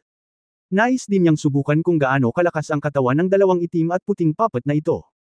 Sa mga salita ng master, ito ay isang superior na Pepe na hindi kailanman mabubulok, na nangangahulugan na ang mga materyales na ginamit upang pinuhin ang mga puppet ay dapat na napakahalaga, at ang kanilang mga katawan ay napakalakas din. Matapos maiwagayway ang espada, itinaas pa rin ng dalawang puppet ang kanilang mga baril para lumaban, nang walang anumang magic power, ngunit ang baril ay inindayog ng may malakas na pagbabago-bago ng enerhiya. Ito ay isang pagkukulang sa pananaw ni Yang Yian. Ang mga puppet na walang kontrol ng kanilang mga amo ay hindi maaaring gumawa ng mga spell. Maaari lamang silang magkaroon ng enerhiya. Pero kahit ganoon, mula sa aura, nararamdaman na ang lakas ng dalawang puppet ay talagang umabot na sa antas ng gitnang yugto ng nascent soul. Ano? Ang nagpapalungkot kay Yang Yian ay nabagaman sila ay mga puppet, sila ay napaka-experience at may masaganang karanasan sa pakikipaglaban. Ang itim na Pepe ay nagsaksak ng baril upang harangan ang kanyang Dragon Slaying Sword, ngunit ang puting Pepe ay direktang tumusok sa kanyang ulo, na napakalupit at nakakalito. Sa kabutihang palad, si Yang Yian ay nakahanda at nakaiwas sa baril na nakatagilid ang ulo. Bang! Ang Dragon Slaying Sword ay tumama sa itim na puppet sa buong lakas nito, na gumawa ng mapurol na tunog. Iniwasan ni Yang Yian ang saksak ng puting puppet at nagulat siya sa napakalaking puwersa na ipinadala mula sa espada. Lumipad siya pabalik ng 3 metro ang layo sa isang iglap. Bahagyang namamanhid ang kanyang braso, at basag ang balat at laman ng bibig ng tigre. Sa oras na ito, 3 metro ang layo mula sa altar, ang dalawang puppet ay talagang tumigil sa paghabol at bumalik sa gilid ng altar, nakatayo sa magkabilang gilid ng kabaong, isa sa kaliwa at isa sa kanan, na parang dalawang itim at puting Diyos ng pinto. Matapos ang pagkabigla, mas nakaramdam ng tiwala si Yang Yian. Ayon sa full strength attack kanina lang, bagamat dahado siya sa lakas, halos hindi niya makayanan ang pag-atake ng isa sa mga puppet. Sa madaling salita, makakayanan na niya ang pag-atake ng isang mid-stage na nascent soul expert. Kahit na siya ay magduso ng kaunti, ito ay hindi isang malaking problema. Siyempre, hindi sapat ang mid-stage nascent soul strength ng black and white puppet. Upang maging tumpak, ang lakas ng Pepe ay nasa kritikal na punto sa pagitan ng rurok ng maagang yugto ng nascent soul at ang maagang yugto ng kalagitnaan ng yugto ng nascent soul, na halos hindi maituturing na lakas ng kalagitnaan ng yugto ng nascent soul. At the same time, alam din niyang kakayanin niya ang isa, pero kung dalawang puppet ang magkasama, wala siyang chance na manalo. Bukod dito, alam niya na kung makakatagpo siya ng isang tunay na mid-stage nascent soul cultivator, tiyak na matatalo siya, dahil magkaiba ang mga tao at mga puppet.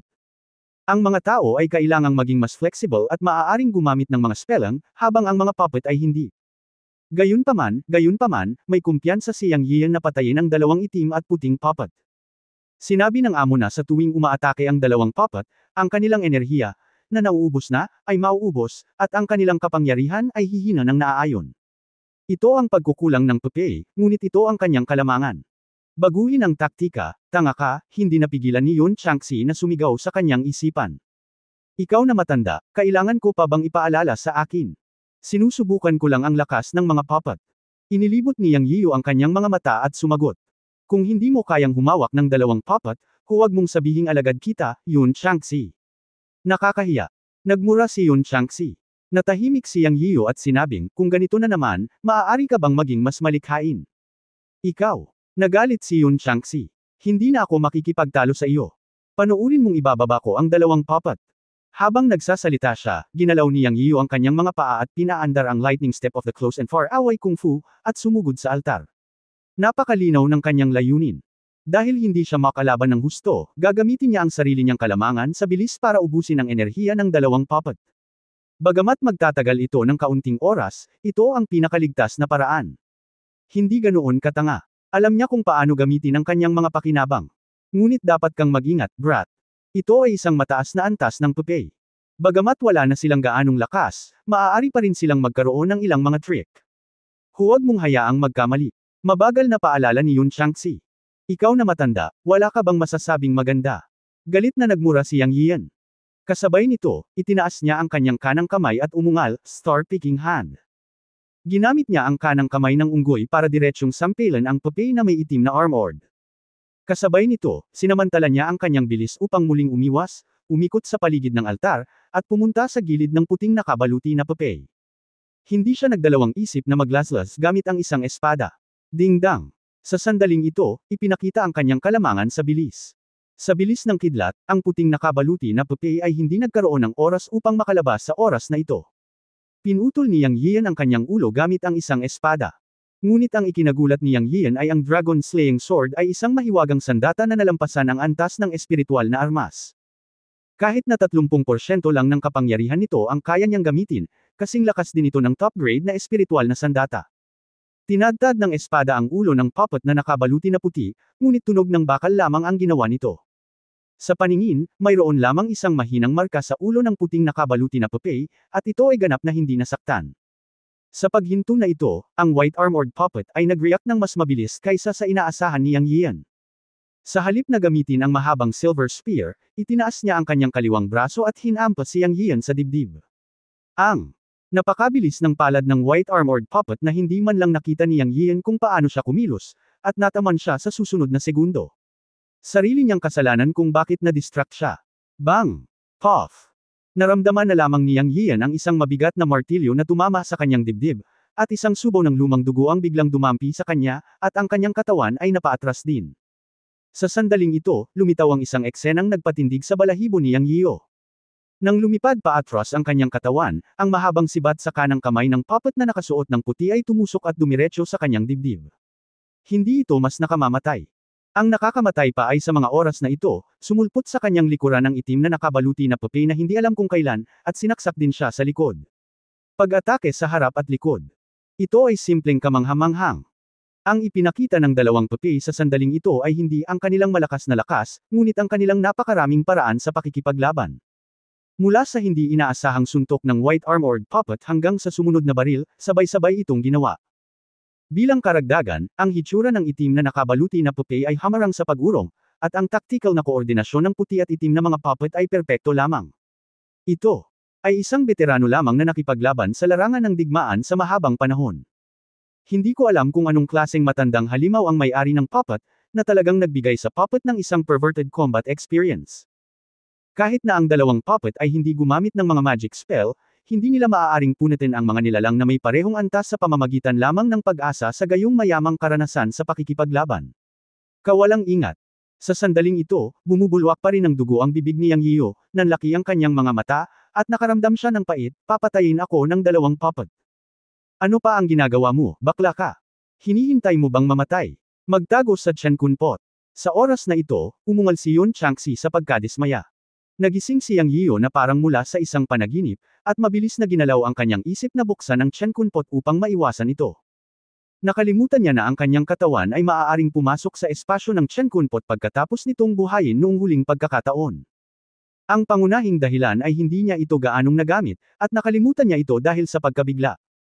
Nang paalalahanan siya ng master, mabilis siyang pumasok sa Chen Kun Pot upang maiwasan ito. Puff!